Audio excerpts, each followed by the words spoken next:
Hello बच्चा लोग, तो कैसे हो आप लोग? आई होप बहुत ही अच्छे होगे, बहुत ही मजे में होगे, बहुत ही प्रैक्टिस कर रहे होगे और जितने हो सकते उतने ज्यादा क्वेश्चन पेपर लगा रहे होगे। लास्ट मोमेंट पे ट्राई करो, जितना हो सके टेंशन से दूर रह सको, जितना हो सके नेगेटिविटी से दूर रह सको और साथ में मन लगा के एकदम पढ़ सको। दिन रात एकदम एक कर दो, लेकिन हाँ, दिन रात एक करने का मतलब ये नहीं कि लास्ट जो पेपर से एक दिन वाला पहले होगा उस दिन भी आप रात एक कर रहे हो। उस दिन रात एक करने की कोई जरूरत नहीं है।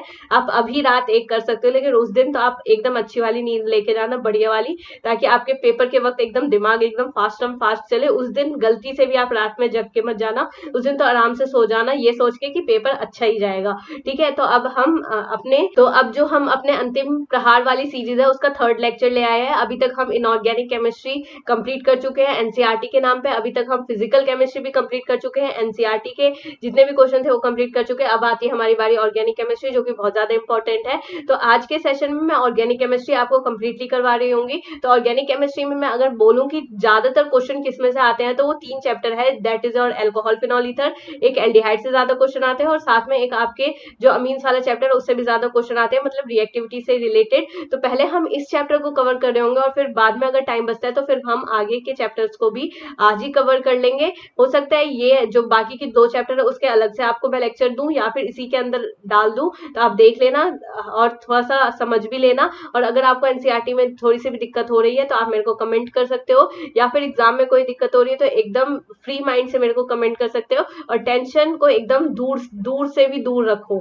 तो फिर स्टार्ट करते हैं आज का सेशन। तो अगेन स्टार्ट करने से पहले 2 लाइन हो जाए। आज जो है वो कृष्ण जी पे ही गाना है, क्योंकि अभी इस वक्त तो आप जितना भगवान को याद करो उतना ही आपके लिए अच्छा होगा, उतना ही आपके अंदर पॉजिटिविटी मेंटेन होती रहेगी। तो कभी भी नेगेटिविटी का ध्यान है तो किसी भी भगवान को याद कर लो, तो अपने आप आपके अंदर पॉजिटिविटी जनरेट हो जाएगी। तो स्टार्ट। गोविंदा गोपाला श्री श्यामा राधे, गोविंदा गोपाला श्री श्यामा राधे, गोविंद भजले प्यारे, गोपाल भजले प्यारे, भजले राधे नाम तेरे काम आएगा, गोविंद भजले प्यारे, गोपाल भजले प्यारे, भजले राधे नाम तेरे काम आएगा।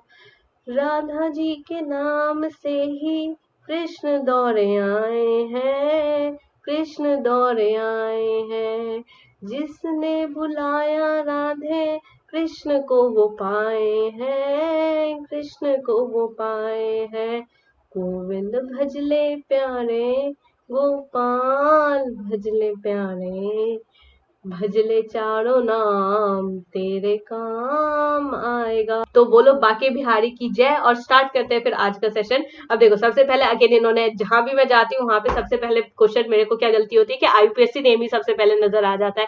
अगेन आईयूपीएससी नेम उतना इंपॉर्टेंट नहीं है, मैं वही बोलूंगी। और ये क्वेश्चन अगर आपको करना हो तो खुद से करना। और मैं ये भी बात बोलूंगी, ज्यादा डिटेल में जाने की जरूरत नहीं है आपको इस आईयूपीएससी वाले नेम के क्वेश्चन में। आगे मूव ऑन करेंगे तो हम यहाँ पे देखें तो यहाँ पे क्या क्या चीजें आपको दे रखी है आईयूपीएससी नेम के अलावा। अगर मैं देखूं यहाँ पे तो ये कहते हैं write the compound whose IUPAC name. Again IUPAC आ गए यार, बहुत सारे आईयूपीएससी भरे ही भरे पड़े हैं। फिर आगे देखते हैं यहाँ पे देखो, draw the structure of all the, हाँ ये क्वेश्चन अच्छा है। ये क्वेश्चन पूछते भी बोर्ड में, मेरे टाइम में भी आया था ये क्वेश्चन, और मैंने गलती ये की थी कि सबसे पहले मैंने इसी को अटेम्प्ट करा था, और अटेम्प्ट करते वक्त मेरे से आई थिंक 2 स्ट्रक्चर में से ही रह गए थे कि मैं ड्रॉ नहीं कर पाई थी उस वक्त, क्योंकि याद नहीं आ रहा था। तो फिर मैंने उसी 2 स्ट्रक्चर बनाने के चक्कर में मैंने इतनी कटिंग कर दी, फिर वो पूरा पेज मैंने काटा और फिर मैं आगे से करना स्टार्ट करा। और फिर इस क्वेश्चन को, क्योंकि लास्ट अब मैंने देख लिया कि मेरे को 2 स्ट्रक्चर याद नहीं आ रहे, तो क्यों इतना टाइम वेस्ट करना, तो उस वाले क्वेश्चन को मैंने एकदम लास्ट में अटेम्प्ट करा। और इसको फिर मैंने फिर छोड़ ही दिया था, एकदम लास्ट में जाकर के अटेम्प्ट करा था, क्योंकि लास्ट तक मेरे को अच्छे से याद आ गया था कि करना क्या है। क्योंकि आइसोमेरिक वाले स्ट्रक्चर जो होते हैं उसमें तो सबसे पहले बच्चे को डर लगता है और डर की वजह से वो भूल जाते हैं। तो हो सके तो आइसोमेरिक वाला क्वेश्चन मैं तो यही सजेस्ट करूंगी कि अगर आए तो एकदम लास्ट में जाकर के उसको करो, ताकि वो आपका क्वेश्चन जो है एक तो ढंग से हो भी जाए और आपको टेंशन भी ना हो। तो ये स्ट्रक्चर दे रखा है। अब इन्होंने बोला given their IUPAC name classify the isomer question 3 into primary secondary and tertiary. और हमें थोड़ा सा आइसोमर के बारे में बताना है कि प्राइमरी सेकेंडरी और टर्सरी क्या होगा। तो सबसे पहले देखो, अगर आपको इसका जो आइसोमर बोले तो सबसे पहले एक स्ट्रेट चेन वाला स्ट्रक्चर बनाने की कोशिश करो, तो इन्होंने भी वही बनाया। अब स्ट्रेट चेन वाले स्ट्रक्चर बनाने के बाद क्या करो, फिर 1 डिग्री वाले अल्कोहल को ढूंढने की कोशिश करो कि मतलब इस वाले मॉलिक्यूल से मैं कितने तरीके के 1 डिग्री वाले अल्कोहल बना सकती हूँ। तो नॉर्मली यहाँ पे देखो तो इन्होंने 1 डिग्री वाला तो सिर्फ एक ही बना सकती हूँ, चाहे मैं इधर लगाऊँ, चाहे मैं इधर लगाऊँ, लेकिन अगर बीच में लगा दूँगी तो कितने डिग्री का हो जाएगा? 2 डिग्री का, क्योंकि अल्कोहल में मैंने आपको बताया था कि अल्कोहल जिस कार्बन से अटैच है, वो कार्बन अगर 2 से कनेक्ट है, तो वो कितने डिग्री का होगा? 2 डिग्री का होगा। तो 2 डिग्री के अब कितने स्ट्रक्चर इसमें फॉर्म हो सकते हैं, वो चीज़ मैं लिख सकती हूँ। तो यहाँ पे एक स्ट्रक्चर फॉर्म हो गया। अगर मैंने फिर यहाँ पे भी अगर लिख बना दिया, मतलब अगर इसके बीच में OH डाल दिया तो स्ट्रक्चर बदल जाएगा। एक ये स्ट्रक्चर फॉर्म हो गया। मतलब एक-एक कार्बन को ट्रीट करते जाओ, मतलब जैसे ये 1, 2, 3, 4 ऐसे करके एक-एक को ट्रीट करोगे तो आपका एक भी स्ट्रक्चर लीव नहीं होगा। यही इसका जो क्या कहते हैं, छोटी सी ट्रिक होती है, यही होती है। फिर अगला जो होता है, ये कितने डिग्री का बना रखा है इन्होंने, ये भी 1 डिग्री का ही अल्कोहल बना रखा है, क्योंकि इसमें ये वाला कार्बन जो है वो एक से अटैच है। फिर ऐसे करके, फिर ऐसे तो 3 डिग्री वाले भी बनेंगे, तो वो वाला भी स्ट्रक्चर देखते हैं। तो देखो, ये वाला भी 1 डिग्री का बना है, फिर 1 डिग्री का अल्कोहल बना है, फिर 2 डिग्री के अल्कोहल बनाए, मतलब 3 डिग्री वाला, फिर 2 डिग्री वाला। मतलब आप सब्स्टिट्यूट करते चलो एक एक एटम को, आपको अपने आप स्ट्रक्चर मिलते जाएंगे। बस ये ध्यान रखना कि आप जब सब्स्टिट्यूट कर रहे हो तो हर एक एटम को पकड़ो, ये नहीं कि एक यहाँ पे पकड़ा तो डायरेक्ट लास्ट वाले पे जा रहे हो, ऐसे नहीं। फिर ऐसे करने से क्या होगा कि आपके जितने भी स्ट्रक्चर होंगे वो बीच वाले वो आपके छूटते जाएंगे, और हो सकता है फिर आप इसका पूरा लिख भी ना सको। फिर अगला क्वेश्चन कहता है, explain why propanol has higher boiling point than that of hydrocarbon butane. तो प्रोपेनॉल का क्यों होता है हायर पॉइंट? सबसे पहला इंपॉर्टेंट पॉइंट जो बच्चे के दिमाग में आएगा, क्या आएगा? हाइड्रोजन बॉन्ड, और वो बिल्कुल सही बात है। और हाइड्रोकार्बन में तो ये ना तो हाइड्रोजन बॉन्ड होता है, ना डाइपोल मूवमेंट होता है। सिर्फ और सिर्फ कौन सा फोर्स लगता है? Van der Waals force. और वंडरवॉल फोर्स बहुत ही ज्यादा कैसा फोर्स होता है? वीक फोर्स होता है। इस हिसाब से हम ये कह सकते हैं कि जो वंडरवॉल फोर्स होगा वो तो इसका आंसर एटलीस्ट नहीं होगा। फिर अगला हम देखें कि प्रोपेनॉल है। रुक जाओ, 2 सेकंड वेट करो, इसको थोड़ा सा हाइलाइटर को थोड़ा सा थिकनेस इसका बढ़ा देते हैं। हाँ, सही है। Hence the boiling point of the propanol is much higher than that of the butane। इसी वजह से जो प्रोपेनल होगा उसका हायर बॉइलिंग पॉइंट होगा। एक लाइन का आंसर है। फिर ये कहता है alcohol are comparatively more soluble in water than hydrocarbon of comparable molecular mass हो जाएगा। तो ये कहता है कि अल्कोहल और जो हमारा हाइड्रोकार्बन उनका मॉलिक्यूलर मास बिल्कुल सेम है, और बिल्कुल सेम होने की वजह से भी जो हमारा अल्कोहल है वो क्यों सॉल्युबल होता है ज्यादातर वाटर के अंदर? तो ये जो होता है, जो हमारा अल्कोहल होता है उसके अंदर टेंडेंसी होती है कि वो वाटर के साथ क्या फॉर्म कर सकता है? अपना हाइड्रोजन बॉन्डिंग फॉर्म कर सकता है। और अगर वो हाइड्रोजन बॉन्ड बना भी रहा है तो ये देखो यहाँ पे नेगेटिव चार्ज प्रेजेंट है और मोस्ट नेगेटिव एटम, तो ये वाली चीज तो स्टेबल हो ही जाएगी ना अपने आप ही।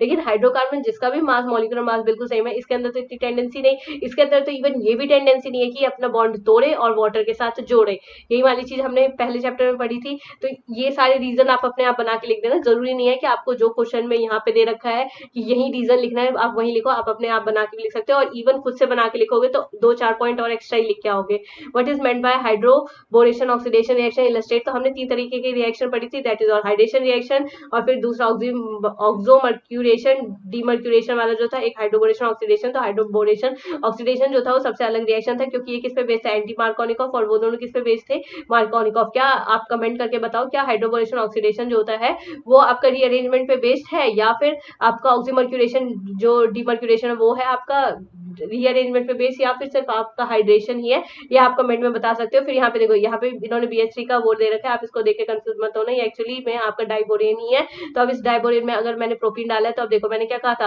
कि नॉर्मली H जो होगा वो, अब हम इस डबल बॉन्ड को तोड़ेंगे, डबल बॉन्ड को तोड़ेंगे तो ये H जो होगा वो अलग हो जाएगा, BH2 जो होगा वो भी अलग हो जाएगा। ये जो BH2 के साथ रिएक्ट कर देगा, फिर BH ने, मतलब अब इतना मतलब स्टेप भी नहीं लिख सकते, आप डायरेक्ट भी लिख सकते हो, उसमें कोई दिक्कत वाली बात नहीं है। फिर अब इन्होंने क्या करा, जो इनका ये वाला मतलब एक मॉलिक्यूल बच गया है CH3CH2, अब इसके साथ ये इस दूसरे वाले को रिएक्ट करवाएंगे तो अगेन मॉलिक्यूल इसका ये ले लिया, दूसरी बार फिर इसका मॉलिक्यूल लिया, क्योंकि ये 2 एटम दे रखे थे यहाँ पे। अब दूसरी बार लिया तो यहाँ पे कितने फॉर्म हो जाएंगे? 2 फॉर्म हो जाएंगे। अब 2 फॉर्म हो गए, फिर इसके बाद ये रिएक्शन और थोड़ा सा आगे मूव करती हूँ, फिर मैं एक और सेम स्ट्रक्चर को डाल रही हूँ, क्योंकि बोरेन के अंदर टेंडेंसी क्या होती है, हमने एक BF6 वाला स्ट्रक्चर तो पढ़ा ही होगा, जो कि ट्राइगोनल प्लेनर वाला स्ट्रक्चर होता है। तो टेंडेंसी इसके पास 3 बॉन्ड फॉर्म करने की होती है, तो एटलीस्ट 3 एटम तो आए। तो 3 एटम हमने डाल दिया, 3 एटम डालने के बाद इसमें पेरोक्साइड डालेंगे, और जब भी पेरोक्साइड दिया रहता है बोरोन के साथ तो हमारा क्या चलता है? Anti Markovnikov, that is your कि जो हमारा OH वाला ग्रुप होगा वो हमेशा कहाँ की तरफ मूव करा होगा? जिसके पास ज्यादा हाइड्रोजन होंगे। ये ध्यान रखना कि पेरोक्साइड के साथ आपका बोरोन डाइबोरेन होने का जरूरी है। अगर सिर्फ और सिर्फ आपको पेरोक्साइड दे दे क्वेश्चन में तो उसमें मार्कोनिकॉफ रूल ही लगता है। फिर इन्होंने बोला हुआ है give the structure and IUPAC name of the monohydric phenols of the following. अब इसका थोड़ा सा स्ट्रक्चर और वो थोड़ा सा नाम, ये तो कॉमन सा ही रिएक्शन कि आप मतलब स्ट्रक्चर बना दो। अब ये थोड़ा सा स्ट्रक्चर देख के आपको क्या पता चल रहा है? C7 है, इसका मतलब C7 है। तो अगर देखो, अगर मैं नॉर्मली मैं अगर आपकी तरह हूँ और मैंने इस क्वेश्चन को पहली बार देखा, तो मैं यही सोचूंगी कि अगर C7 है H8 है, तो यहाँ पे 7 है, यहाँ पे H8 है, तो इतना तो पक्का है कि ये एल्केन तो होगा नहीं।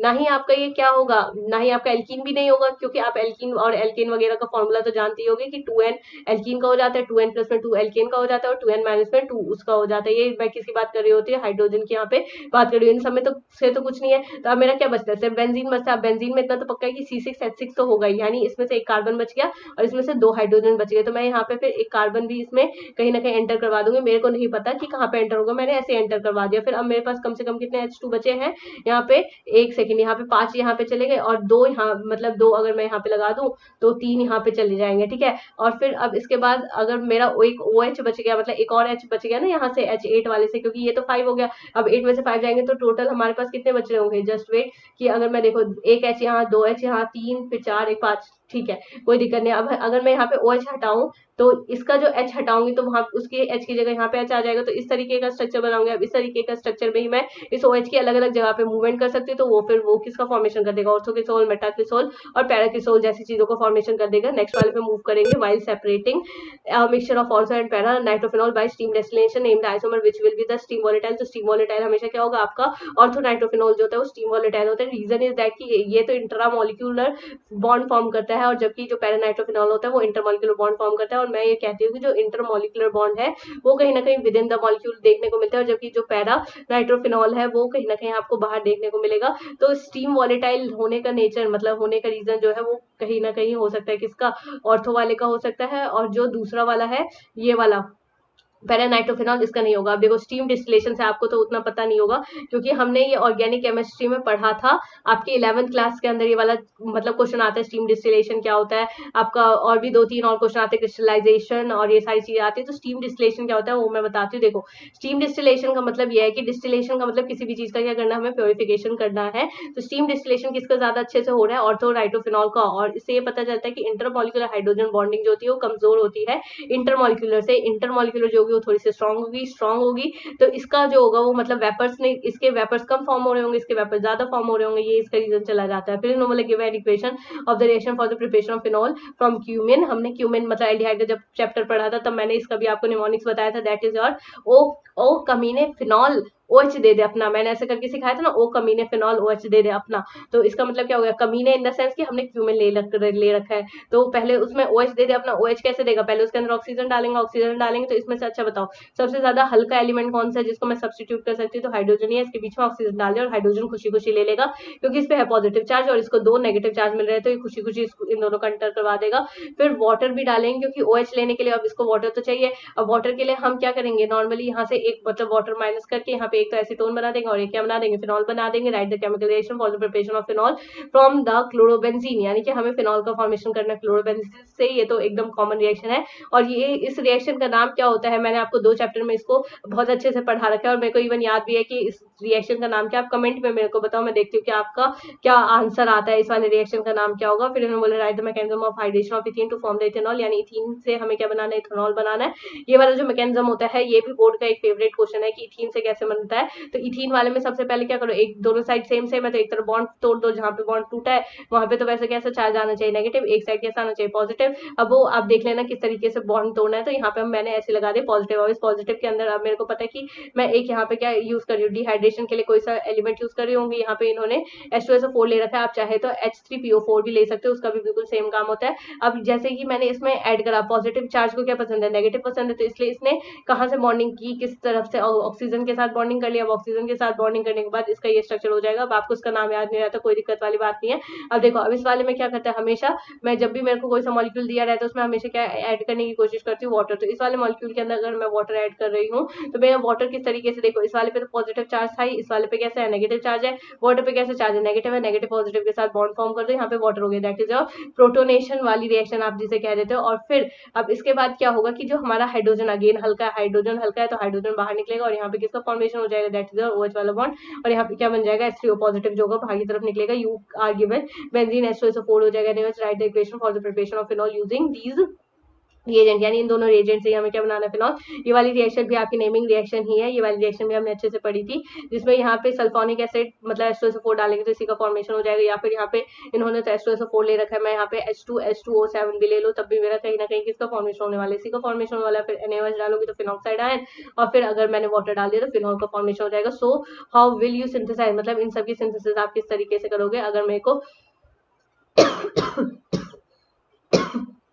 जैसे 1 फिनाइल का इथेनॉल दे रखा है यहाँ पे, फॉर्म्स अ सुटेबल एल्कीन, यानी ये जो स्ट्रक्चर है वो किस एल्कीन से फॉर्म हुआ होगा। तो इसके लिए सबसे पहले जब भी आपको ऐसा क्वेश्चन दे, मतलब ये तो आपको देख के ही पता लग जाएगा कि एल्कीन वाले क्वेश्चन है, ठीक है। अब एल्कीन की बात करें तो सबसे पहले अल्फा और बीटा पोजीशन इसकी पहचानो, तो OH ग्रुप है, OH से डायरेक्टली अटैच, अल्फा पोजीशन, इसकी बीटा पोजीशन ये हो जाएगी, इसकी बीटा पोजीशन ये हो जाएगी, यानी tendency to double bond form करने की कहाँ पे है ज्यादा से ज्यादा, या तो यहाँ पे है या तो यहाँ पे है। अगर मैं इस वाले की बात करूँ कि यहाँ पे अगर ये डबल बॉन्ड फॉर्म करना चाहे तो नहीं करेगा, इसलिए नहीं करेगा क्योंकि अगर मान लो यहाँ पे मैंने अंदर की तरफ ये भी डबल बॉन्ड होता है तो 1 2 3 एलिमेंट तो इसके पक्के पक्के हो गए, है ना, और मतलब 1 2 और ये 3 वाला एलिमेंट और एक इधर वाला 4 एलिमेंट, तो 4 के अलावा तो बॉन्ड फॉर्म नहीं करेगा, तो इसके पास तो सिर्फ एक ही चॉइस बचती है, ये वाली। तो जब भी ऐसे वाले स्ट्रक्चराइड बल्कि एल्कीन का फॉर्मेशन आए तो आपका सबसे पहला स्टेप बनता है कि आप अल्फा बीटा की तरफ जाओ, इसे हम क्या भी कह देते हैं, अल्फा बीटा एलिमिनेशन रिएक्शन कहते हैं, या फिर डिहाइड्रेशन वाला रिएक्शन कह देते हैं। फिर अगला हो जाएगा cyclohexanol methanol using an alkyl halide by the SN2 reaction हो जाएगा, साइक्लोहेक्सेन मिथेनॉल हो जाएगा। SN2 इस वाले में बिल्कुल वही सेम कंसेप्ट लगेगा, देखो साइक्लोहेक्सेन मिथेनॉल, जैसे कि इन्होंने दे रखा है मिथेनॉल दे रखा था, तो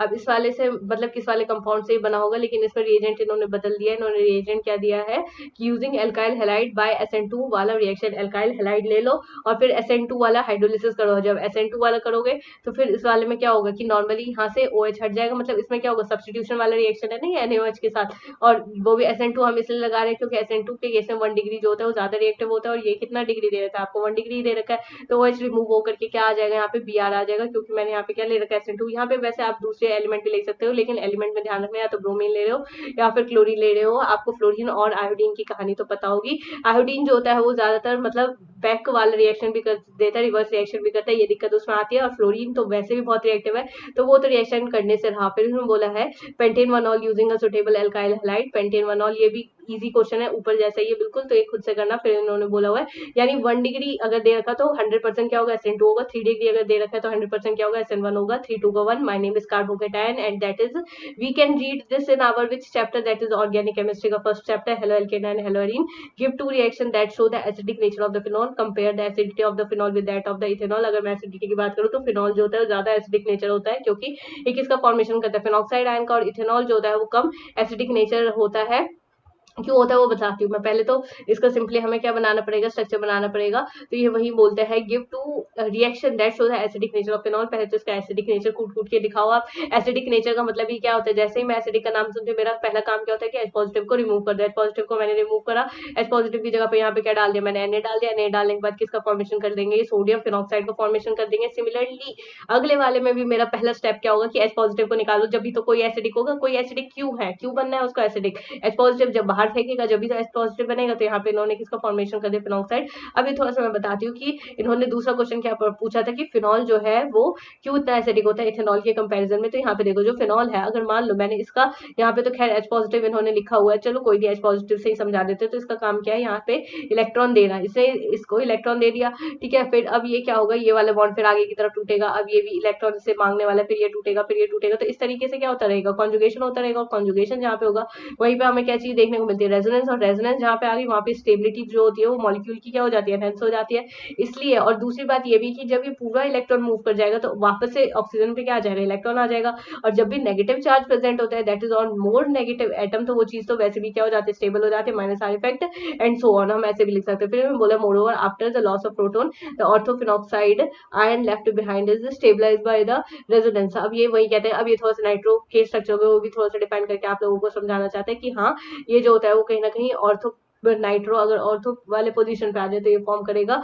लेकिन अब ध्यान रखना कि अब इथेनॉल क्यों नहीं होता। एक तो पहली बात, इथेनॉल के अंदर टेंडेंसी नहीं है कि वो आपका रेजोनेंस वाली चीज शो कर सके। दूसरा, इथेनॉल इसलिए भी नहीं होता है क्योंकि इथेनॉल के पास ये भी टेंडेंसी नहीं है कि आपका नेगेटिव चार्ज प्रेजेंट रहे किसके ऊपर, मोस्ट नेगेटिव वाले एटम के ऊपर। ये दो रीजन चले जाएंगे। और फिनॉक्साइड आयन और उसके केस में फिर उन्होंने बोला हुआ है explain how does OH group. अब ये क्वेश्चन अलग है, आई थिंक इससे ऊपर या फिर सेम ही है। Explain also nitrophenol more acidic than और दूसरा वाला हो जाएगा due to plus R effect हो जाएगा। फिर उन्होंने बोला moreover the orthophenoxide ion left after the loss of proton is destabilised by resonance.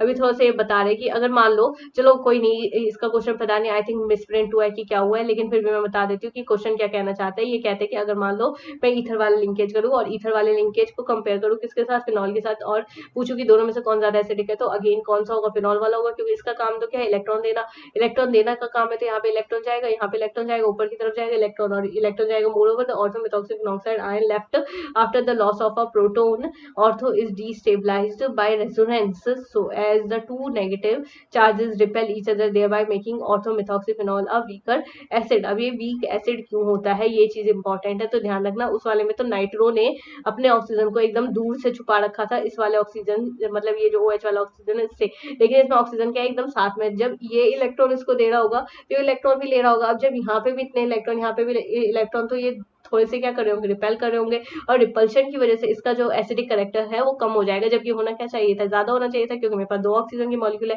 लेकिन डिस्टेंस कम होने की वजह से एक दूसरे को क्या करेंगे, रिपेल करेंगे। फिर उन्होंने बोला है explain how does OH group attach to a carbon of benzene ring activate towards electrophilic substitution, यानी OH ग्रुप जो होता है वो कैसे इलेक्ट्रोफिलिक सब्स्टिट्यूशन करवाएगा, दैट इज और ESR वाली रिएक्शन जो होता है वो कैसे ये मॉलिक्यूल करवा रहा होगा, तो इसका काम होगा कि इलेक्ट्रोफाइल का सब्स्टिट्यूशन वाला रिएक्शन, तो इलेक्ट्रोफाइल से क्या करवा रहा होगा, सब्स्टिट्यूट, मतलब एक इलेक्ट्रोफाइल का दूसरे इलेक्ट्रोफाइल के थ्रू क्या होगा, सब्स्टिट्यूशन होगा। फिर उन्होंने बोला था due to the side effect of OH group हो जाएगा electron density in the benzene ring increases. अभी थोड़ा सा इन्होंने रीजन लिखा है, रीजन वही जाएगा OH वाला जो आपको अभी मैंने बताया था कि that is most negative charge is present on most negative electron. फिर उन्होंने बोला give equation of the following reaction oxidation of propane one with alkaline KMnO4। अगर एल्कलाइन KMnO4 के साथ मैंने करवाया तो ये डायरेक्टली स्ट्रॉन्ग आपका ऑक्सीडाइजिंग एजेंट है, क्या बना देगा, एसिड बना करके दे देगा। फिर इन्होंने बोला अगर मैं अब इस क्वेश्चन को और थोड़ा सा एनहांस कर दूं और आपसे पूछूं कि और कौन कौन से रिएजेंट आप इसकी जगह पे यूज कर सकते हो, तो कौन कौन से यूज कर सकते हो, कमेंट में बताओ मेरे को कौन कौन से यूज कर सकते हो। फिर उन्होंने बोला bromine in CH2 with phenol, यानी ब्रोमीन को अगर मैं CH2 के अंदर डाल दूं तो क्या कौन सा फॉर्मेशन होगा, ऑर्थोनाइट्रोफिनॉल होगा। लेकिन अगर ब्रोमीन को ही ब्रोमीन वाटर के अंदर डालो फिर क्या फॉर्म होगा, 2,4,6 ट्राइब्रोमोफिनॉल फॉर्म होगा। फिर उन्होंने बोला डाइल्यूट HNO3 विद फिनॉल, तो इस वाले में क्या फॉर्म होगा, ऑर्थो एंड पैरा होगा। और अगर कंसंट्रेटेड ले लेती हूँ फिर कुछ और मॉलिक्यूल फॉर्म होगा। फिर आगे बढ़ेंगे treating phenol with chloroform in the presence of aqueous NaOH, यानी क्लोरोफॉर्म को आप ट्रीट कर रही हूँ किसके साथ, NaOH के साथ अगर मैं ट्रीट कर रही हूँ तो ये किसका फॉर्मेशन हो जाएगा, फिनॉक्साइड आयन। ये है हमारे रीमेन टीमन रिएक्शन, रीमेन ताऊ के आलू और कोलैब चाचा की कार। मैंने इस तरीके से आपको पढ़ाया था। मतलब रीमेन ताऊ के आलू कैसे होंगे, देखो एक तो रीमेन ताऊ मैंने बोला था, टीमेन वाला भी नाम आ गया। फिर एक दूसरा इसका फीचर ये हो जाएगा कि टीमेन अब क्यों बोला है मैंने, वो समझो कि अगर मैंने रीमेन टीमेन बोला है तो उसमें किसका फॉर्मेशन होता है, सैलिसाइड एल्डिहाइड का फॉर्मेशन हो जाता है। और कोलैब चाचा की कार इतना सेंस मैं किसकी बात कर रही हूँ, आपके कार्बोक्सिलिक एसिड होगा, इसलिए वहां पे कार्बोक्सिलिक एसिड होता है, यहाँ पे एल्डिहाइड होता है। ये रिएक्शन तो वैसे भी नेमिंग रिएक्शन है तो आपको आती होगी। फिर आगे मूव ऑन करेंगे, कोलैब रिएक्शन देखो, कोलैब चाचा की कार वाला रिएक्शन आ गया। फिर रीमेन टीमेन रिएक्शन हो गया, विलियमसन ईथर सिंथेसिस हो गया और अनसिमेट्रिकल ईथर हो गया। इसमें मैंने सारी रिएक्शन यहाँ पे मेंशन किया, अगर आपको नहीं आती है तो आप यहाँ से डायरेक्टली देख करके कर लेना। लेकिन मैं एक रिएक्शन आपको बता देती हूँ, दैट इज और विलियमसन ईथर सिंथेसिस, जो कि इंपॉर्टेंट रिएक्शन है और समझ में आनी चाहिए। अब देखो यहाँ पे RX वाला, यानी हमने यहाँ पे एल्केन ले लिया, उसके अंदर क्या डाला है, RONA डाला हुआ है, दैट इज और जो भी आपका सोडियम वाला कंपाउंड है वो उसके अंदर हमने क्या डाल दिया, ड्राई ईथर डाल दिया। तो फिर किसका फॉर्मेशन कर देते हैं, ईथर का फॉर्मेशन कर देता है। और क्या चीज बाहर निकल रही होगी इसमें से, Na वाला मॉलिक्यूल जो होगा कहीं ना कहीं बाहर निकल जाएगा। फिर अगला हो जाएगा अनसिमेट्रिकल ईथर वाले में, आपको सिर्फ ये करना होगा कि जो हमारा जो R यहाँ पे एक मॉलिक्यूल ले रखा है, मैं दोनों साइड जो होगा वो अलग अलग तरीके का R ले लूंगी, यानी एक साइड कम एक साइड ज्यादा ऐसे वाला, तो फिर रिएक्शन करवाऊंगी। ये ध्यान रखना कि आपका हेलो एल्केन जो होता है उसकी डिग्री या तो 1 होनी चाहिए, या तो 2, या तो मिथाइल होना चाहिए, यही तीनों कंडीशन रहनी चाहिए। इसके अलावा अगर कोई भी कंडीशन दिखती है तो रिएक्शन नहीं होगी। लेकिन आपका जो RONA है इसको मतलब प्रायोरिटी मिली है कि कुछ भी हो सकता है, चाहे आपके फिनाइल हो सकता है, चाहे आपको मिथाइल हो सकता है, 1 डिग्री 2 डिग्री 3 डिग्री कुछ भी हो सकता है, लेकिन जो आपका हेलो एल्केन है वो आपका 1 या 2 डिग्री होना चाहिए। फिर उन्होंने बोला write the mechanism of acid catalyse dehydration of ethanol to yield ethanol, यानी इथेनॉल से हमें क्या बनाना है, इथीन बनाना है। ये भी रिएक्शन इंपॉर्टेंट है मैकेनिज्म के नाम पे। तो सबसे पहले क्या करवाएंगे, इसका प्रोटोनेशन करवाएंगे। किसी भी चीज को सबसे पहले क्या करवाते हैं, प्रोटोनेशन करवाते हैं। प्रोटोनेशन से हमने क्या ऐड कर दिया, H पॉजिटिव ऐड कर दिया, तो यहाँ पे क्या ऐड हो गया, वाटर। अब इस वाटर को रिमूव कर पाएंगे, that is your removal of water हो जाएगा, formation of carbocation. It is the slowest step, carbocation का फॉर्मेशन जो होता है वो स्लोएस्ट स्टेप है, तो इसलिए हम इसे क्या कह देंगे, रेट डिटरमाइनिंग स्टेप कह देंगे।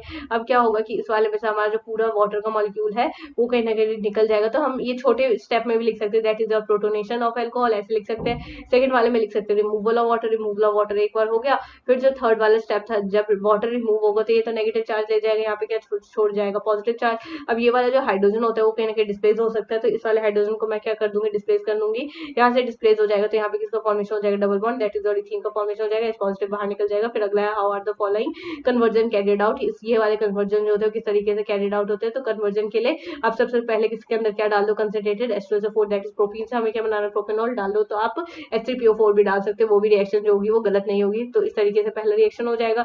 दूसरा रिएक्शन अगर बेंजाइल क्लोराइड से मेरे को क्या बनाना है, बेंजाइल अल्कोहल बनाना है, उसको मैं कैसे कर रही हूँ, देखो अब इन्होंने तो NaOH का यूज करा है, NaOH का भी आप यूज कर सकते हो या फिर सिर्फ Na पॉजिटिव का भी यूज कर सकते हो, आपके ऊपर डिपेंड कर रहा है कि क्या करना है। और फिर हाइड्रोलिसिस करके हम इसमें क्या ऐड कर देंगे, हाइड्रोलिसिस इसलिए करिए क्योंकि ये तो अगर फॉर्मेशन भी करेगा तो आपका किसका फॉर्मेशन करेगा, मतलब OH यहाँ पे वैसे फॉर्म हो रहा है, लेकिन अगर सिर्फ यही डाल दी तो मेरा किसका फॉर्मेशन हो जाता है, वो है Na पॉजिटिव। तो Na पॉजिटिव को H पॉजिटिव के साथ रिमूव करने के लिए मैंने यहाँ पे किसका यूज कर रही हूँ, मैं यहाँ पे वाटर का यूज कर रही हूँ, दैट इज योर हाइड्रोलिसिस। अगला है इथाइल मैग्नीशियम क्लोराइड को प्रोपेन वनॉल के अंदर कन्वर्ट करना है, इथाइल मैग्नीशियम वाले क्लोराइड को किसके अंदर करना है, प्रोपेन वनॉल के अंदर करना है। तो सबसे पहले तो आप इसका पॉजिटिव नेगेटिव चार्ज, ऐसे ही तो मैंने आपको सिखाया था एडिशन वाले रिएक्शन जितने भी होते हैं उसमें ये कहते हैं पॉजिटिव नेगेटिव चार्ज को सेपरेट करो, फिर उसके बाद अपना उसी तरीके से अरेंज करो। फिर एक बार अरेंज हो जाए तो हमें पता है कि Mg2 मतलब Mg जो होता है उस पर हमेशा कैसे चार्ज आता है, पॉजिटिव, और ऑक्सीजन पे कैसे चार्ज आता है, नेगेटिव। तो यहाँ पे OH का फॉर्मेशन हो जाएगा, यहाँ पे MgOH का क्या आ जाएगा, Cl आ जाएगा। फिर फोर्थ वाला पार्ट जो होता है वो ये कहता है कि दैट इज और मिथाइल मैग्नीशियम ब्रोमाइड से किसमें कन्वर्ट हो रहा है, 2 मिथाइल प्रोपेन 2 ऑल के अंदर, 2 मिथाइल प्रोपेन 2 ऑल क्या क्या कह देते हैं हम इसे, प्रोपेन और एसीटोन ले रखा है। लास्ट वाला रिएक्शन आप खुद करना है क्योंकि ये थर्ड वाले पार्ट की तरह ही बिल्कुल सिमिलर है। फिर उन्होंने बोला है name the reagent used in the following question that is oxidation of primary alcohol से अगर मेरे को कार्बोक्सिलिक एसिड बनाना है तो इन्होंने किसका यूज कर सकते हैं, K2Cr27 K1O4 का भी यूज कर सकते हैं। इसके साथ साथ अगर हम मैं बोल दूं सिर्फ Cr2O7 को H2SO4 के अंदर डाल दो तो वो भी सही होगा, Cr2O3 को भी H2SO4 के साथ डाल दो तो वो भी सही होगा इस वाले क्वेश्चन के लिए। फिर उन्होंने बोला oxidation of primary alcohol to aldehyde,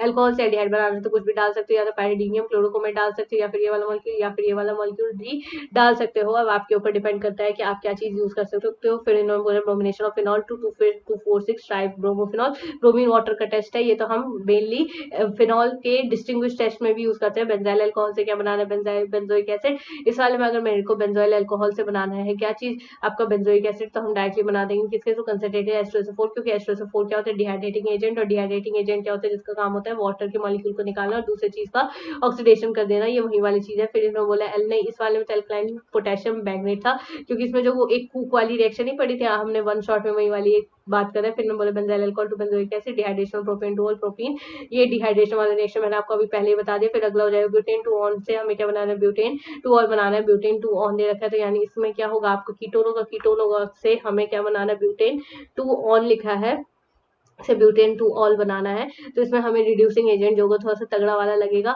तगड़ा वाला इसलिए लगेगा क्योंकि ये क्या चीज है, कीटोन दे रखा है, कीटोन और एल्डिहाइड का जो एक रिएजेंट जो कि सिर्फ इन्हीं दोनों के साथ रिएक्ट करता है वो क्या रिएक्ट करता है, सोडियम बोरोहाइड्रेट, तो यहाँ पे ये चीज आ जाएगी। और एक लिथियम एल्यूमिनियम हाइड्रेट हमने ले लिया कि डायरेक्ट वो क्या कर रहा होगा, रिडक्शन कर रहा होगा, give reason for the higher boiling point of the ethanol in comparison to the methoxy methane. तो हायर बॉइलिंग पॉइंट इसलिए होता है इथेनॉल का क्योंकि इसके अंदर टेंडेंसी है कि हाइड्रोजन बॉन्ड का क्या कर सकता है, फॉर्मेशन कर सकता है, और हाइड्रोजन बॉन्ड भी वो इस तरीके से बना रहा है कि नेगेटिव चार्ज होगा वो प्रेजेंट होगा मोर नेगेटिव वाले एटम पे, बनाने को मिथॉक्सी मीथेन भी बना सकते हैं लेकिन उसका नेगेटिव चार्ज होगा वो मोस्ट नेगेटिव एटम पे ही प्रेजेंट होगा, लेकिन आपके इस वाले के केस में प्रेजेंट होता है इसलिए इसका ज्यादा बॉइलिंग पॉइंट होता है। ये चीज है इसका मतलब आईयूपीएसी नेम वाला क्वेश्चन आप खुद से ट्राई कर सकते हो। फिर इन्होंने बोला है इथर है, write the name of the reagent and the equation for the preparation of the following Williamson synthesis, यानी कि इन सब में से विलियमसन सिंथेसिस के लिए हम कौन कौन सा नेम देंगे। देखो इसके मैं आपको एक रिएक्शन बताती हूँ, एक रिएक्शन के थ्रू ही आप सारा कर लेना। देखो अभी मैंने आपको अभी ऊपर बताया था कि विलियमसन ईथर सिंथेसिस की क्या टेंडेंसी होती है कि आपका जो हेलो एल्केन है उसकी 1 डिग्री 2 डिग्री या मिथाइल होना चाहिए, और जो आपका ये सोडियम वाला जो भी ग्रुप लग रखा है, फिनॉक्साइड जो भी ग्रुप लग रखा है, अब इस फिनॉक्साइड या प्रोपॉक्साइड जो भी है इसकी टेंडेंसी होगी कि कितने भी डिग्री का हो सकता है। तो अगर आपको ये 1 या 2 डिग्री के अलावा हेलो एल्केन दे रखा हो तो पहले लिख देना कि ये रिएक्शन ही नहीं हो सकती, ठीक है। तो पहले आप इसका स्ट्रक्चर बना देंगे जैसे जैसे इन्होंने बोला हुआ है, write the name of the reagent, तो equation for the preparation of following Williamson ether synthesis. अब देखो ये वाली चीज बनी, अब Na को अलग करो और Br को अलग करो, Br को अलग करोगे तो O नेगेटिव वाले के साथ क्या चीज अटैच हो जाएगी, पॉजिटिव वाली चीज अटैच हो जाएगी, तो पॉजिटिव चीज अटैच होकर के क्या बन गया, 1 प्रोपॉक्सी प्रोपेन बन गया। फिर उन्होंने बोला हुआ है ऐसे ही 1 सोडियम मतलब सोडियम फिनॉक्साइड वाला बोला हुआ है, Na पॉजिटिव के साथ CH3 CH2 Br के साथ, इसमें भी वही चीज होगा कि Na Br को एक साथ ले लो और OCH2 CH3 के साथ भी एक साथ ले लो, ऐसे करके हम लिख सकते हैं और बाकी के 2 भी लिख सकते हैं। ये वाला रिएक्शन इजी है, आपको मैंने कंडीशन बता दी। फिर illustrate with example limitation of Williamson ether synthesis for certain types of ethers, Williamson means can not employ for tertiary alkyl halide. देखा मैंने कह दिया ना, क्योंकि ये 1 और 2 डिग्री के साथ करते हैं, तीसरे वाले के साथ नहीं करते। रीजन एक मेन रीजन चला जाएगा आपका क्या, स्टेरिक हिंड्रेंस वाला जो होगा वो इसका एक और इंपॉर्टेंट रीजन चला जाएगा। फिर ये कहते हैं as they yield alkene instead of ether हो जाएगा the reaction of this and this हो जाएगा इस 2 मिथाइल प्रोपेन। और अगर मान लो कि जबरदस्ती मैं इसका रिएक्शन करवा रही हूँ तो फिर ये किसका फॉर्मेशन कर देगा, आपके एल्कीन का फॉर्मेशन कर देगा। फिर उन्होंने बोला aryl halide and vinyl halide can not be used as a substrate because of their low reactivity in nucleophilic substitution reaction. तो हम अराइल और जो विनाइल होते हैं उसको मेनली रिएक्शन में इसलिए यूज करते हैं क्योंकि वो उसकी रिएक्टिविटी जो होती है कम होती है। पहली बात तो वो अनस्टेबल है, विनाइल हमने पढ़ा था फर्स्ट चैप्टर में पढ़ा था, विनाइल और आपका एसाइल वाला ग्रुप, अराइल वाला ग्रुप और एलाइल वाला ग्रुप भी वन पढ़ा था। ये सारे ग्रुप जो है वो आपको समझ आ गए हैं तो ग्रुप में मेंशन करो और ओके करके ऐसे करके आप मेंशन कर सकते हो। फिर उन्होंने बोला how is 1 propoxy propane synthesise from propane 1 हो जाएगा, यानी प्रोपेन 1 से आप 1 प्रोपॉक्सी प्रोपेन कैसे बनाओगे ये चीज इन्होंने कहा है। Write the mechanism of this reaction, इसी वाली रिएक्शन का आपको क्या लिखना है, मैकेनिज्म लिखना है। तो अब जरूरी नहीं है कि आप इसके 2 स्टेप में जैसे इन्होंने मेंशन करा वैसे लिखने का कोई जरूरी नहीं है, आप डायरेक्टली लास्ट वाले स्टेप करो। पहले तो स्ट्रक्चर बना लो, इन दोनों का स्ट्रक्चर बनाने के बाद आपको क्या करना है, नॉर्मली NABR को एक सेपरेट करना है और O के साथ बॉन्ड फॉर्म करना है। इसमें भी हम यही चेक कर लेंगे कि आप पहले एल्केन 1 डिग्री का है तो है वो 1 डिग्री का, तो रिएक्शन पॉसिबल हो जाएगी। प्रिपरेशन ऑफ ईथर हो जाएगा bye acid catalysed, dehydration of secondary and टर्जरी alcohol is not suitable method हो जाएगा। अब ये वही सेकेंडरी और टर्जरी वाला थोड़ा सा मेथड है, ये उसी पे बेस्ड है। अब ये ध्यान रखना कि सेकेंडरी और टर्जरी वाला क्यों नहीं होता, तो मैंने यहाँ पे आपको बताने कि इसकी वजह से नहीं होता, स्टेरिक हिंड्रेंस की वजह से नहीं होता, यही इसका मेन रीजन है, इसी को इन्होंने डिटेल में बता रखा है। यहाँ पे प्रोपेन 1 हो जाएगा, प्रोपेन 2 हो जाएगा, इन्होंने थोड़ा सा रिएक्शन करके दिखाया। इतना इंपॉर्टेंट नहीं है कि आप रिएक्शन भी कर रहे हो, आप थ्योरी के बेस पे भी लिख सकते हो। Right the equation for the reaction of hydrogen iodide वाला रिएक्शन भी मैंने आपको 1 शॉट में अच्छे से समझाया था। यहाँ पे तो मैं अभी बेसिक ही बताऊंगी। तो हाइड्रोजन आयोडाइड जो होता है वो हमेशा टेंडेंसी रखता है कि जो हमारा कार्बोकेटायन का अगर फॉर्मेशन भी हो रहा है तो वो कौन से तरीके का कार्बोकेटायन का फॉर्मेशन कर रहा होगा, जो कि आपका 3 डिग्री का होगा। अगर मान लो कहीं भी कार्बोकेटायन फॉर्म हो रहा है 3 डिग्री, 2 डिग्री और 1 डिग्री, तो वहां पे आयोडीन जो होगा वो मेनली इसी 3 डिग्री के साथ जाएगा, तो ये वही जाता है 3 डिग्री के साथ। अब देखो जैसे वाला मॉलिक्यूल है उसमें अगर मैंने HI डाल दिया, HI डाला तो हमारा किसका फॉर्मेशन हो जाता है, OH का फॉर्मेशन हो जाएगा। और अगर I डाल दिया तो अब देखो I इसमें तो वैसे भी कॉमन रिएक्शन में तो कोई दिक्कत नहीं होगी, मेन दिक्कत आती है आपको इन सब रिएक्शन में, इसमें भी उतनी दिक्कत नहीं आएगी। लेकिन अगर आपको 3, 2 और 1 डिग्री कहीं भी दे रखा हो कार्बन, तो ये ध्यान रखना कि I हमेशा उसी के साथ जाता है। अब देखो यहाँ पे अगर मैं देखूं बॉन्ड, तो क्या यहाँ से बॉन्ड टूट सकते हैं, नहीं टूट सकते। यहाँ पे पार्शियली कैसे करेक्ट होगा, डबल बॉन्ड वाला करेक्ट है, लेकिन O और CH3 के वाला जो बॉन्ड होगा वो आसानी से क्या हो सकता है, टूट सकता है। यहाँ से बॉन्ड टूटेगा तो यहाँ पे किसका फॉर्मेशन हो जाएगा, CH3 I तो निकल जाएगा और यहाँ पे H जुड़ जाएगा। आप ये कहोगे कि यहाँ पे H क्यों जुड़ा है, तो क्योंकि फिनॉल जो होता है वो बहुत ज्यादा स्टेबल होता है। OI कभी सुना है आपने, और OI क्यों भी फॉर्म हो, क्यों फॉर्म हो, जब यहाँ पे भी नेगेटिव चार्ज है और I भी नेगेटिव चार्ज है। यहाँ पे तो पॉजिटिव नेगेटिव वाला केस चल रहा है कि पॉजिटिव नेगेटिव के साथ जाएगा, नेगेटिव जो होगा पॉजिटिव वाले के साथ जाएगा, यही चीज इन्होंने लिखी हुई है। फिर ये कहते हैं कि explain the fact that in the aryl alkyl ether the alkoxy group activate the benzene ring electrophilic substitution and it direct the incoming substituent at ortho and paradiectin। देखो रेजोनेंस वाले स्ट्रक्चर तो मैंने आपको अगेन चैप्टर में बहुत अच्छे से पढ़ाया था, इसमें वही उसी पे बेस्ड है। और ध्यान रखना ऑर्थो एंड पैरा पोजीशन पे क्या होता है, इलेक्ट्रॉन की डेंसिटी ज्यादा होती है, इसी वजह से ये वाले स्ट्रक्चर का कहीं ना कहीं क्या होता है, फॉर्मेशन होता है। फिर इन्होंने बोला एनिसोल हो जाएगा, HNO3 डालूंगी, HNO मतलब ये थोड़ा सा दिखा रहे कि अगर मान लो मैंने कंसंट्रेटेड HNO3 डाल दिया कंसंट्रेटेड H2SO4 के साथ, वो भी किसके अंदर, एनिसोल के अंदर, तो मेरे किसका फॉर्मेशन हो जाएगा, ऑर्थो और नाइट्रो का, क्योंकि वहां पे इलेक्ट्रॉन की डेंसिटी क्या थी, ज्यादा थी। Write the mechanism of HI with methoxymethane, यानी HI का क्या मैकेनिज्म हो जाएगा, किसके साथ, मिथॉक्सीथेन के साथ। और HI का 2 मैकेनिज्म होगा, एक में मैं एक्सेस HI ले रही होंगे और एक में जो है मैं नॉर्मल HI मतलब एक मॉलिक्यूल ले रही होंगी HI का। तो इस वाले में भी आप सिंपली ऐसे करो कि नॉर्मली HI यानी पॉजिटिव चार्ज नेगेटिव के ऊपर, नेगेटिव चार्ज पॉजिटिव के ऊपर, ऐसे करके हम क्या कर देंगे, इसको शिफ्ट कर देंगे। I जो होगा वो अभी बाहर की तरफ प्रेजेंट है, अब इस I नेगेटिव को भी हमें ये पॉजिटिव वाले को देना है। अब इस पॉजिटिव वाले को देने के लिए मैं यहाँ से पूरा मॉलिक्यूल निकालूंगी, CH3OH निकालूंगी, और जब ये वाली चीज पॉजिटिव हो गई, मतलब ये कार्बन पॉजिटिव हो गया, तो वो तो I से ऐसे भी जुड़ जाएगा। अभी इसमें तो मैंने एक मॉलिक्यूल लिया था HI का, व्हाट अबाउट कि अगर मेरे को एक्सेस वाला दे रहे, अगर एक्सेस वाला दे रहे तो दोनों के दोनों मॉलिक्यूल जो होंगे किसके फॉर्मेशन हो रहे होंगे, आयोडीन के फॉर्मेशन हो रहे होंगे, तब आप यहाँ पे OH नहीं लिख सकते, तो आप डायरेक्टली भी लिख सकते हो कि यहाँ पे CH3I बना है, तो दूसरा मॉलिक्यूल भी क्या बनने वाला है, आपका CH3I बनने वाला है। Write the equation of the following reaction, इन सब की क्या लिखनी है आपको, इक्वेशन फ्रीडल का reaction, alkylation of anisole easy है, नाइट्रेशन ऑफ एनिसोल ये भी इजी है, bromination of anisole ethanoic acid medium Friedel Crafts acetylation of anisole, ये सारी इजी है। अभी मैं कन्वर्जन आपको अच्छे से समझाऊंगी, ये तो बेसिक रिएक्शन है और ये रिएक्शन तो इतनी इजी होती है कि बच्चे जो होते हैं इसे बहुत इंटरेस्ट के साथ पढ़ते हैं। So how would you synthesise the following, alcohol हो जाएगा फ्रॉम एप्रोप्रिएट एल्कीन्स, यानी कि आप एक अच्छे खासे एल्कीन एल्कीन से, इन सबको जो होगा वो किस तरीके से मतलब बनवा रहे होंगे। मतलब अगर इस क्वेश्चन का अगर मेरे को एल्कीन में फॉर्मेशन करना हो तो मैं कैसे करूँगी, तो इस वाले में वही कॉन्सेप्ट लगेगा, ये अल्फा है, ये बीटा है, ये बीटा है और ये भी बीटा है। किसको पीटा है? अब इतने बीटा है तो फिर किसको पीटा है वो देखते हैं। पीटा इन द सेंस कि किसके साथ ये जाएगा, तो किसके साथ जाएगा, जिसपे जितने ज्यादा अल्फा हाइड्रोजन होंगे वो वाली चीज होगी वो मेजर बन रही होगी, जिसपे जितने कम होंगे वो चीज होगी वो माइनर बन रही होगी। इसमें देखो अगर मैं इसमें अल्फा हाइड्रोजन बात करूँ, अल्फा हाइड्रोजन नॉर्मली क्या होता है मैं एक बार फिर बता देती हूँ, जहाँ पे डबल बॉन्ड है उसके साथ जो डायरेक्टली अटैच कार्बन होता है उस वाले के हाइड्रोजन जितने प्रेजेंट होते हैं वही जो होता है वो हमारा क्या हो जाता है, अल्फा हाइड्रोजन आ जाता है। तो इसमें अल्फा हाइड्रोजन कितने प्रेजेंट होंगे आपके पास, लगभग लगभग दैट इज, और अगर मैं पूरे स्ट्रक्चर का ले लूँ तो 3 3 6 9 प्रेजेंट होंगे। इस वाले की मैं अगर अल्फा हाइड्रोजन की बात करूँ तो इसमें कितना अल्फा हाइड्रोजन होंगे, ये इसका अल्फा है, ये आपका बीटा हो गया, ये भी आपका क्या हो गया, बीटा हो गया। तो अगर मैं यहाँ पे अल्फा की बात करूँ तो इसमें कितने हाइड्रोजन हो सकते हैं आपके, आई थिंक 4 होंगे। ठीक है, तो ज्यादा किस में होंगे, इस वाले में होंगे, यानी मैक्सिमम वाला स्ट्रक्चर कौन सा बन रहा होगा, पहला वाला बन रहा होगा दूसरे के कंपेरिजन में। इसी तरह आप अल्फा बीटा एलिमिनेशन के थ्रू कर सकते हो, बाकी एग्जांपल आप एज अ प्रैक्टिस कर सकते हो। आगे मूव ऑन करेंगे। Right 3 methyl butane is treated with HBr, the following reaction takes place, यानी कि अगर मान लो कि ये जो स्ट्रक्चर जो भी इन्होंने बोला हुआ है उसको अगर मैं HBr के अंदर डाल दूं तो इस चीज का फॉर्मेशन हो जाता है। अब इस चीज का फॉर्मेशन क्यों हो रहा है ये पूछा है, give a mechanism for this, और हिंट भी देते थे। Secondary carbocation form, step second rearranges the more stable tertiary carbocation हो जाएगा बाय हाइड्राइड आयन शिफ्ट। मान लो मैं यहाँ पे OH ले रही हूँ और इसमें Br डाल रही हूँ तो नॉर्मली क्या हो जाएगा, Br अब ये तो किसी पेरोक्साइड के साथ प्रेजेंस में नहीं है तो 100% क्या लगने वाला है, मार्कोनिकॉफ लगेगा, तो कम हाइड्रोजन वाले के साथ जाएगा तो यहाँ पे क्या आ जाएगा, Br आ जाएगा। ठीक है, तो जब यहाँ पे Br आ जाएगा तो हम ये कह सकते हैं कि जब हमारे पास ये क्या चीज दे रखी है आपको, Br दे रखी है, तो हमने कहा कि Br यहाँ पे आएगा, बढ़िया बात है। लेकिन अब इसमें क्या हुआ कि हम हाइड्राइड शिफ्ट नाम का एक कॉन्सेप्ट होता है जो कि मैंने आपको बताया भी होगा उस वाले में जो हम पहले चैप्टर पढ़ रहे थे। तो हाइड्राइड शिफ्ट में क्या होता है कि हम जो भी हल्के वाले मॉलिक्यूल होते हैं उसको सब्स्टिट्यूट करके वो दूसरा वाला मॉलिक्यूल लगा देते हैं ताकि मेरे को ज्यादा से ज्यादा स्टेबल वाला क्या मिल सके, कार्बोकेटाइन मिल सके।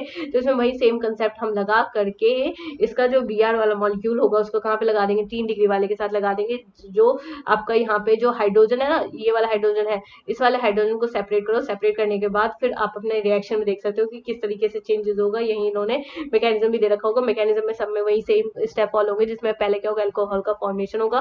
फॉर्मेशन होने के बाद फिर क्या फॉर्म हो रहा होगा, आपका कार्बोकेटाइन का फॉर्मेशन हो रहा होगा। कार्बोकेटाइन एक बार फॉर्म हो जाएगा फिर रिमूवल ऑफ वाटर हो जाएगा। हाइड्राइड शिफ्ट इन्होंने भी लिखा हुआ है। अटैक ऑफ द न्यूक्लियोफाइल हो रहा होगा, न्यूक्लियोफाइल अटैक कर होगा, फिर इस तरीके से रिएक्शन हो जाएगी। फिर उन्होंने बोला है NCERT एक्सरसाइज हो जाएगा ये। आई थिंक अब आ गए हम एल्डिहाइड वाले चैप्टर पे। अब एल्डिहाइड वाले चैप्टर स्टार्ट करते हैं। आई होप आपको अल्कोहल वाला चैप्टर बहुत आसानी से समझ आया होगा।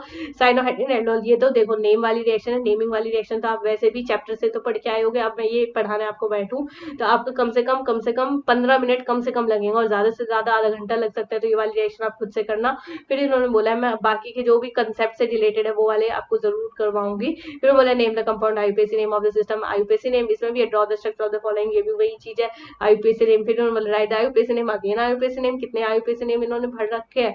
तो इन्होंने बोला हुआ है ketone and wherever possible also given the common name, common name भी बोल दिया। अब तो आईयूपीएसी तो था ही, अब कॉमन नेम और आगे draw the structure of the following derivative, again वही क्वेश्चन है। Predict the product of formally, यही थोड़ा अच्छा question. When cyclohexane carbaldehyde react with following reagent, यानी साइक्लो वाला जो स्ट्रक्चर होता है वो कैसे रिएक्ट करेगा किसके साथ, H3O पॉजिटिव के साथ। तो साइक्लोहेक्सेन हमने क्या बना लिया, cyclohexane carbaldehyde react with following reagent, तो इस रिएजेंट को लिखो। अब ये पहले हमने क्या बनाया, साइक्लोहेक्सेन कार्बोल्डिहाइड बना दिया, कार्बोल्डिहाइड बनाया, तो यहाँ पे क्या चीज है, एल्डिहाइड था। अब इसके अंदर हम क्या डाल देंगे, PH हो जाएगा और MgBr आ जाएगा। यहाँ पे कैसे चार्ज आएगा, पॉजिटिव, यहाँ पे चार्ज आ जाएगा नेगेटिव। अब इसी हिसाब से हम कहीं ना कहीं बॉन्ड को तोड़ रहे होंगे तो यहाँ पे देखेंगे, यहाँ पे नेगेटिव चार्ज, यहाँ पे पॉजिटिव चार्ज, पॉजिटिव को नेगेटिव से जोड़ो, नेगेटिव को पॉजिटिव से, ये स्ट्रक्चर फॉर्म हो जाएगा। फिर HCO पॉजिटिव डालोगे, HCO पॉजिटिव डालते ही Mg का बॉन्ड टूटेगा, यहाँ पे पॉजिटिव चार्ज आ जाएगा, यहाँ पे कैसे चार्ज आ जाएगा, नेगेटिव चार्ज आ जाएगा। अब यहाँ पे मैं ये कर सकती हूँ, just wait for 1 second, MgBr पे कैसे चार्ज आ जाएगा, पॉजिटिव चार्ज आ जाएगा, यही चीज है। अब पॉजिटिव नेगेटिव, इसमें भी वही कंसेप्ट यूज करो कि H पॉजिटिव है और OH नेगेटिव है, पॉजिटिव को नेगेटिव के साथ, नेगेटिव को पॉजिटिव के साथ, सेम कंसेप्ट यूज होगा। फिर अगला क्वेश्चन क्या कहते हैं, ये टोलेंट रिएजेंट, टोलेंट रिएजेंट के प्रेजेंस में टोलेंट हमेशा किसका अटैच देता है, आपको क्वेश्चन है एल्डिहाइड के साथ हमेशा अटैच देगा, और हमेशा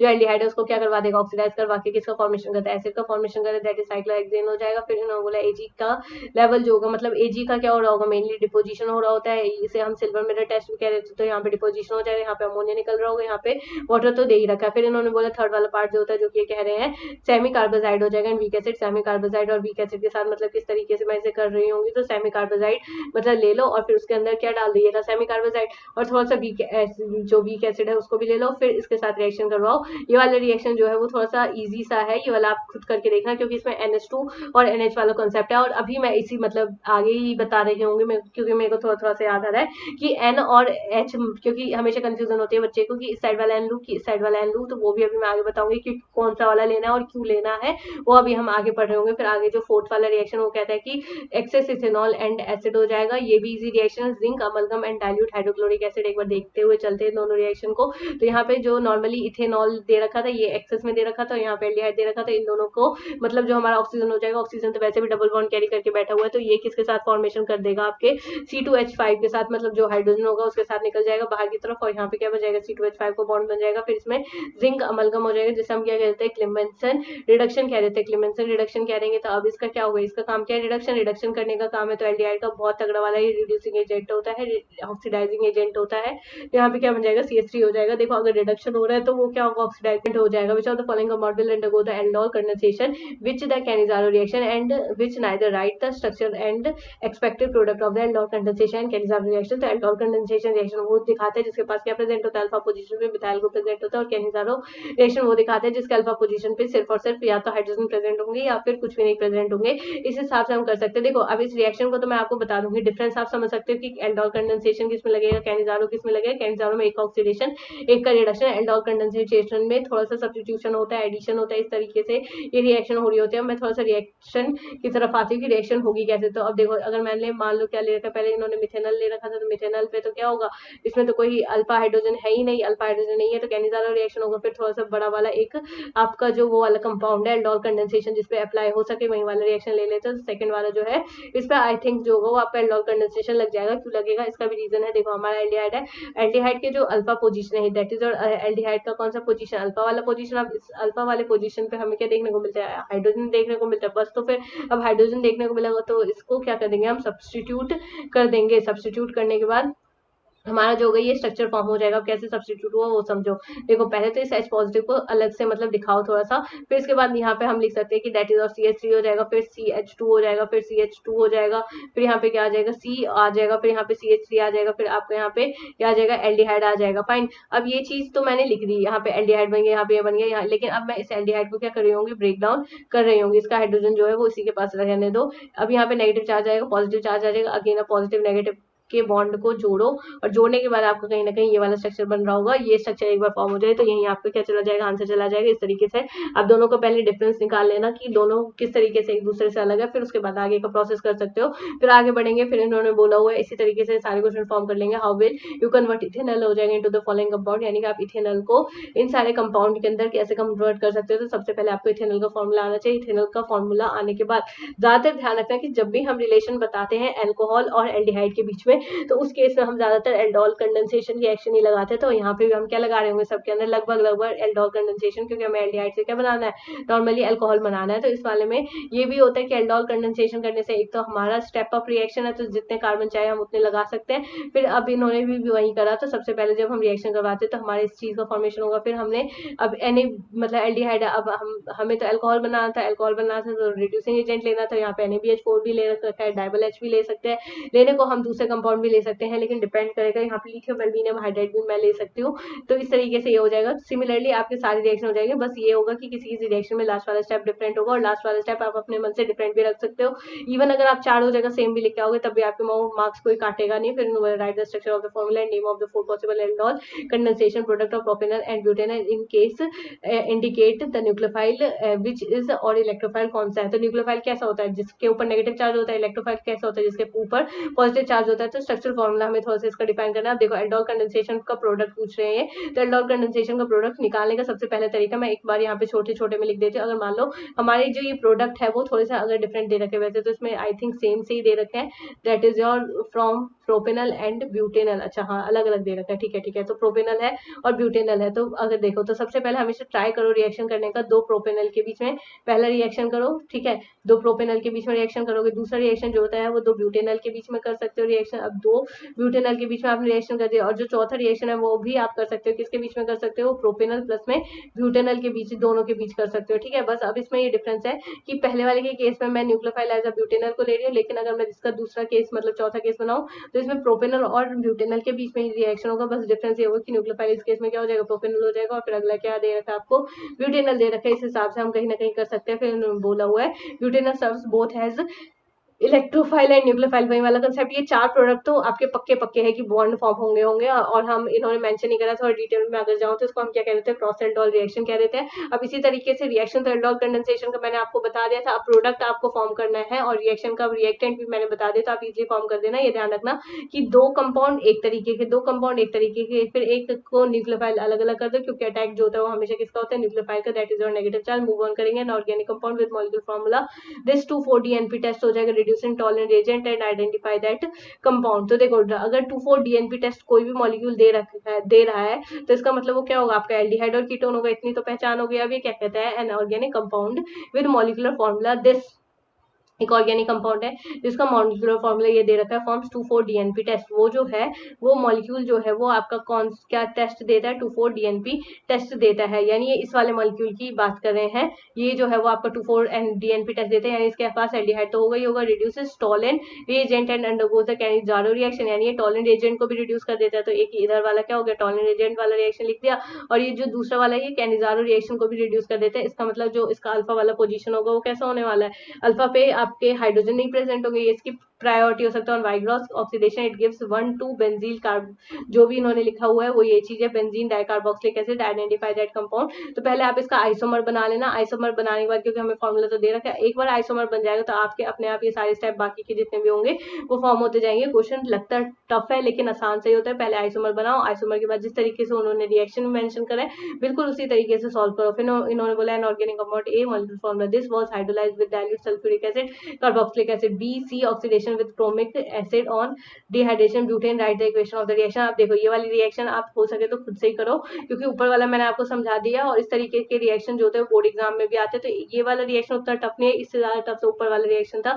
ये वाला क्वेश्चन आप खुद से ट्राई कर सकते हो। फिर उन्होंने बोला arrange the following compound in increasing order of the property as indicated, यानी इंक्रीजिंग ऑर्डर ऑफ प्रॉपर्टी में जैसे कि इन्होंने दे रखा है उसी में हमें क्या करना है, अरेंज करना है increasing order of their property as indicated. अब इन्होंने बोला रिएक्टिविटी टुवर्ड्स HCN, यानी HCN की तरफ जो होगा वो कौन तेजी से रिएक्शन कर रहा होगा। तो यहाँ पे क्या ले रखा है मैंने, एसिटाइल एल्डिहाइड, फिर क्या ले रखा है, एसीटोन ले रखा है, acetone in the sense ketone, और acetyl aldehyde in the sense कि हम किसकी बात कर रहे हैं, एल्डिहाइड की बात कर रहे होंगे, दैट इज ये वाला एल्डिहाइड। फिर इन्होंने बोला डाई टर्जीब्यूटाइल कीटोन, फिर मिथाइल टर्जीब्यूटाइल कीटोन। अब सारे के सारे इन्होंने कीटोन ही दे दिया है, तो सबसे ज्यादा रिएक्टिव नेचर कौन सा होगा आपका, एल्डिहाइड का जो होगा वो सबसे ज्यादा रिएक्टिव नेचर होगा। तो सबसे ज्यादा अभी इन्होंने लिखा है hence the reactivity order of these are. अब सबसे ज्यादा रिएक्टिव नेचर का कौन सा हो जाएगा, एल्डिहाइड, और कीटोन जो होते हैं वो बाद में रिएक्टिव हो जाते हैं। अब कीटोन को पहले एक एक करके सबके स्ट्रक्चर बनाओ। स्ट्रक्चर बनाने के बाद आप देखोगे कि कीटोन, अब देखो ये कार्बन क्या चाहता है कि मेरे पास क्या आए, मतलब ये जो है वो कहीं ना कहीं इलेक्ट्रॉन चाहता है कि यहाँ से भी इलेक्ट्रॉन आए, यहाँ से भी इलेक्ट्रॉन आए। तो ये वही काम करता है कि इलेक्ट्रॉन आएगा, अब इधर से भी आएगा, इधर से भी आएगा, इलेक्ट्रॉन की डेंसिटी बढ़ जाएगी, इलेक्ट्रॉन की डेंसिटी बढ़ेगी तो ये भी आगे की तरफ शिफ्ट करेगा।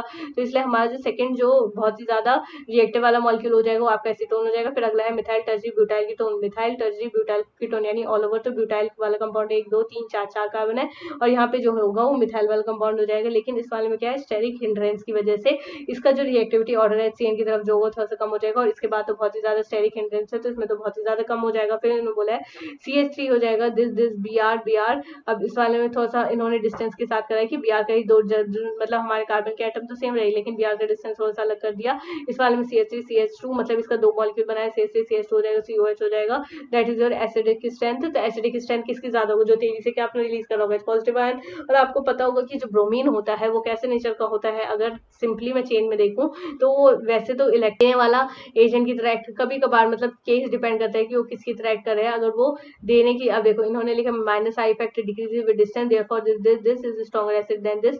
और यहाँ पे इन्होंने ये भी लिखा है कि ब्रोमीन जो होता है, मैं आपको बताती हूँ, अगर एलिफेटिक चेन लेकर चल रही हूँ मैं तो उस केस में ब्रोमीन जो होता है वो इलेक्ट्रॉन विड्रॉइंग ग्रुप की तरह काम नहीं करता, वो इलेक्ट्रॉन डोनेटिंग की तरह काम करता है। लेकिन अगर बेंजीन वाला रिंग ले लूँ तो उसमें वो कहीं ना कहीं इलेक्ट्रॉन विड्रॉइंग की तरह काम करता है। उसी के पॉइंट ऑफ व्यू से जो हमारा ये तो ब्रोमीन का तो पक्का हो गया कि ये इलेक्ट्रॉन को क्या कर रहा होगा, डोनेट कर रहा होगा। इलेक्ट्रॉन को डोनेट कर रहा होगा तो यहाँ पे क्या चीज आ जाएगा आपका, नेगेटिव चार्ज की डेंसिटी कम हो जाएगी, यहाँ से एस निकलेगा।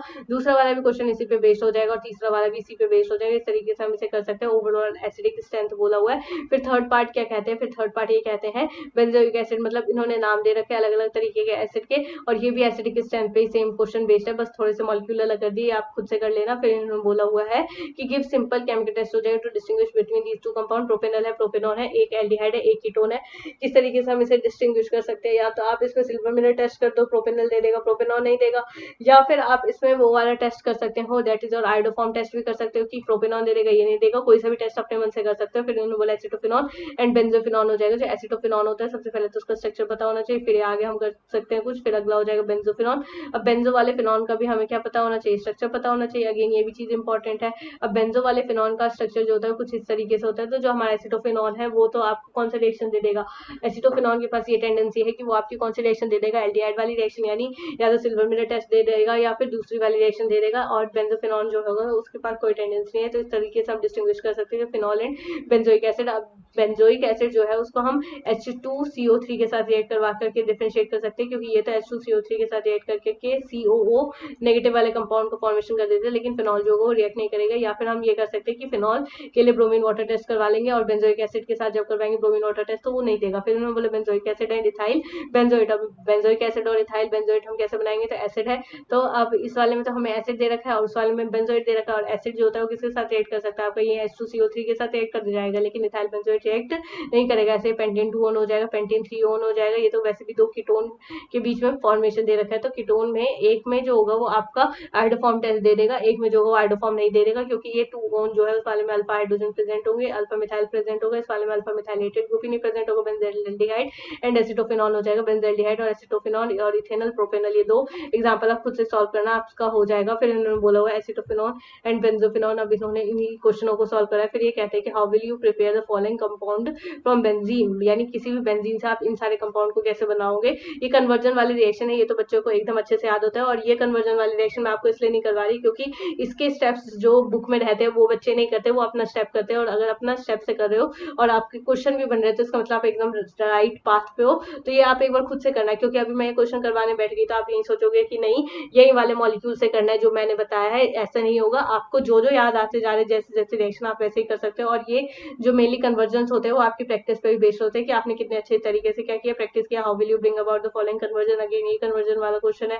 फिर इन्होंने बोला हुआ है, आगे बढ़ेंगे, फिर benzaldehyde describe the following. Acetylation मतलब क्या हो जाएगा, एसिटाइलेशन का मतलब किसी भी एसिटाइल ग्रुप को ऐड करना है ना, एसिटाइल ग्रुप को, चाहे वो एसिड क्लोराइड हो, चाहे आपका एसिड एनहाइड्राइड हो, कुछ भी हो, लेकिन हमें क्या करना होता है, मेन हमारा टारगेट क्या होता है, किसी भी चीज को ऐड करना है। एसिटाइलेशन रिएक्शन सेकंड जो होगा वो आपको कौन सा रिएक्शन चला जाएगा, केनिज़ारो रिएक्शन, दैट इज एक चीज का ऑक्सीडेशन, एक चीज का रिडक्शन वाला क्रॉसएंडोल। मैंने आपको पहले बता दिया था। डिकार्बोक्सिलेशन का मतलब क्या होता है कि कार्बन डाइऑक्साइड को हटाना, सोडा लाइम डिकार्बोक्सिलेशन रिएक्शन हमने बचपन में पढ़ी हुआ है 11th क्लास में, तो इसमें कुछ भी नहीं होगा, जो हमारा ये स्टेप डाउन रिएक्शन होता है, सबसे पहले प्रोसेस हो जाता है, और COONA के साथ जो भी मॉलिक्यूल है उसको बाहर निकाला, उसके अलावा जो बच जाता है वो डायरेक्टली हम उतार देते हैं। Complete each synthesis by giving the missing starting material हो जाएगा रिएजेंट, और प्रोडक्ट हो जाएगा missing starting material of the reagent. Complete करना है हमें हर एक की synthesis by giving missing starting material reagent of the product, यानी कि हमें पूरी रिएक्शन करनी है क्या बता करके, स्टार्टिंग मटेरियल रिएजेंट और प्रोडक्ट हो जाएगा। स्टार्टिंग मटेरियल और रिएजेंट के बारे में थोड़ा सा बता के हमें क्या करवाना है, इसकी पूरी रिएक्शन करनी है। अब देखो पहला वाला रिएजेंट क्या ले रखा है इन्होंने, इथाइल का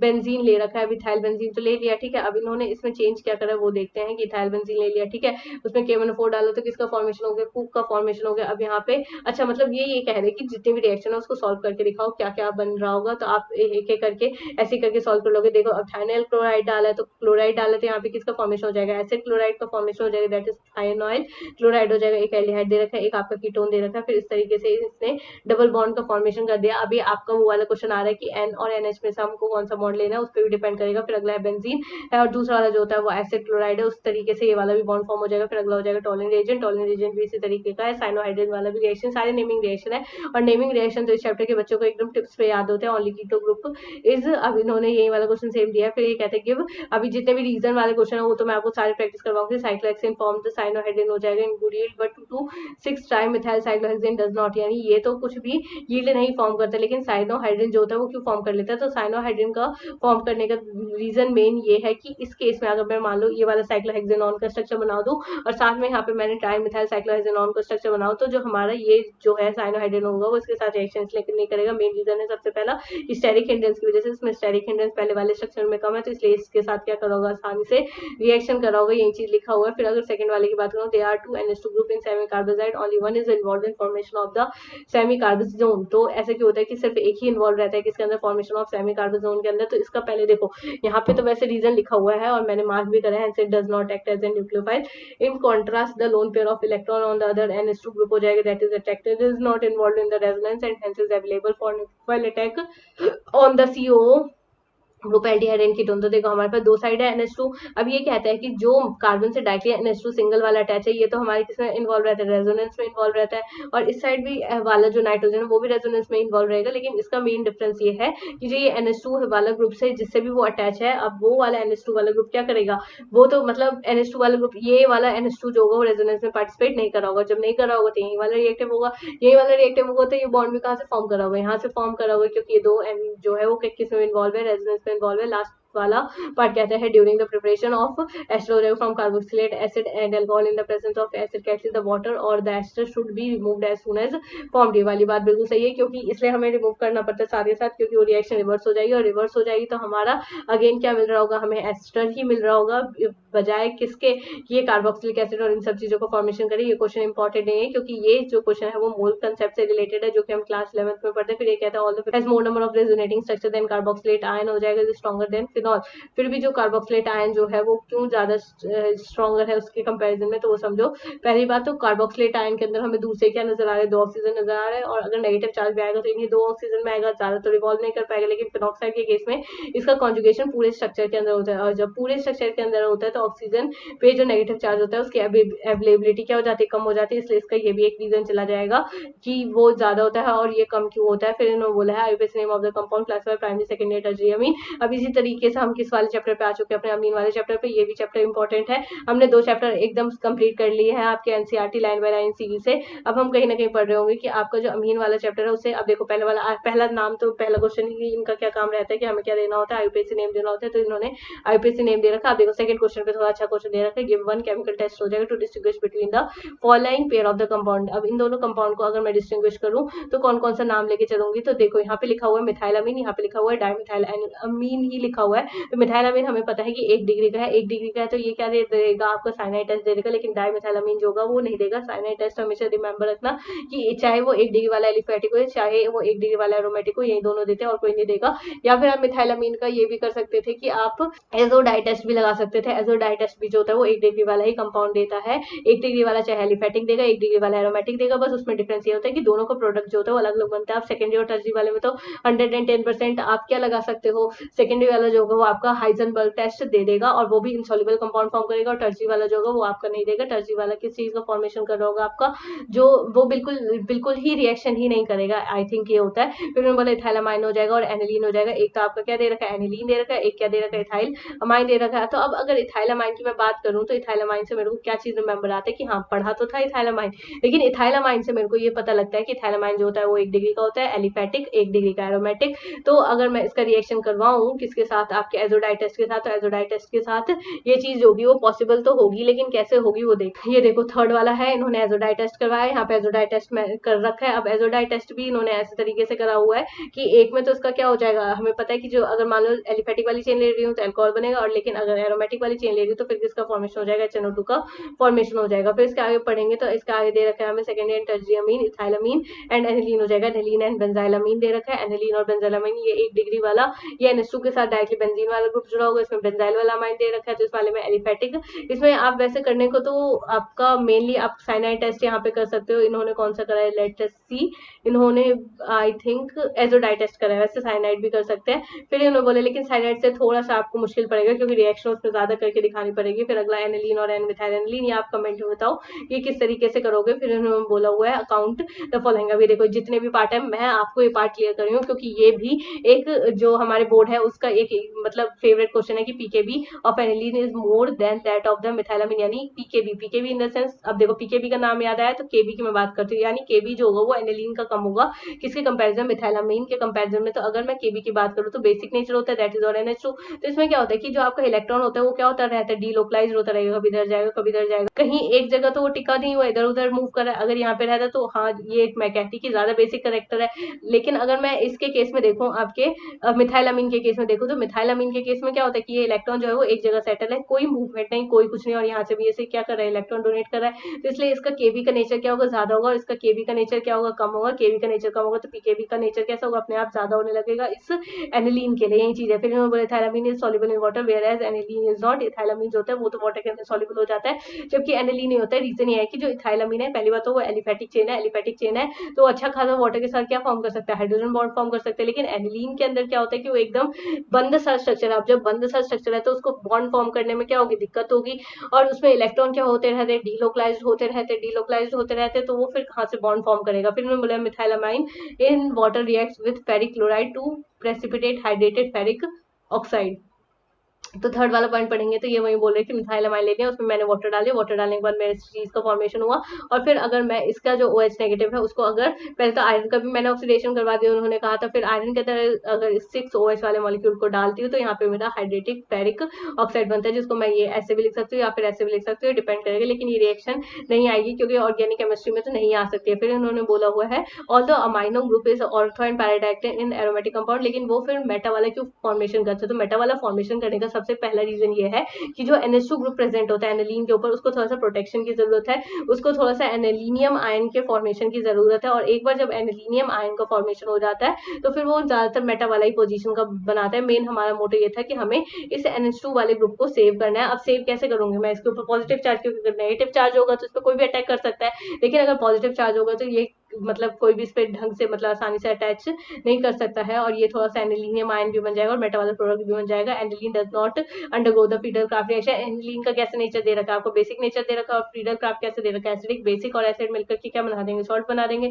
और सॉल्ट बना देंगे तो न्यूट्रल वाला कंपाउंड फॉर्म करके भी मैं क्या ही कर लूंगी। फिर मैं बोला diazonium salt of aromatic amines are more stable than that of the aliphatic amine, यानी डायजोनियम सॉल्ट जो होता है वो एरोमेटिक अमीन का क्यों ज्यादा इतना ज्यादा स्टेबल होता है, किसके कंपैरिजन में, आपके एलिफेटिक वाले अमीन के कंपैरिजन में। तो उसका मेन रीजन ये चला जाएगा आपका कि ये समझो, अगर जो आपका मेनली एरोमेटिक अमीन होता है उसमें क्या होता है, डाइजोनियम सॉल्ट ज्यादा स्टेबल दे रखा है किसके कंपैरिजन में, एलिफेटिक अमीन के कंपैरिजन में। रीजन क्या है वो देखते हैं एक बार।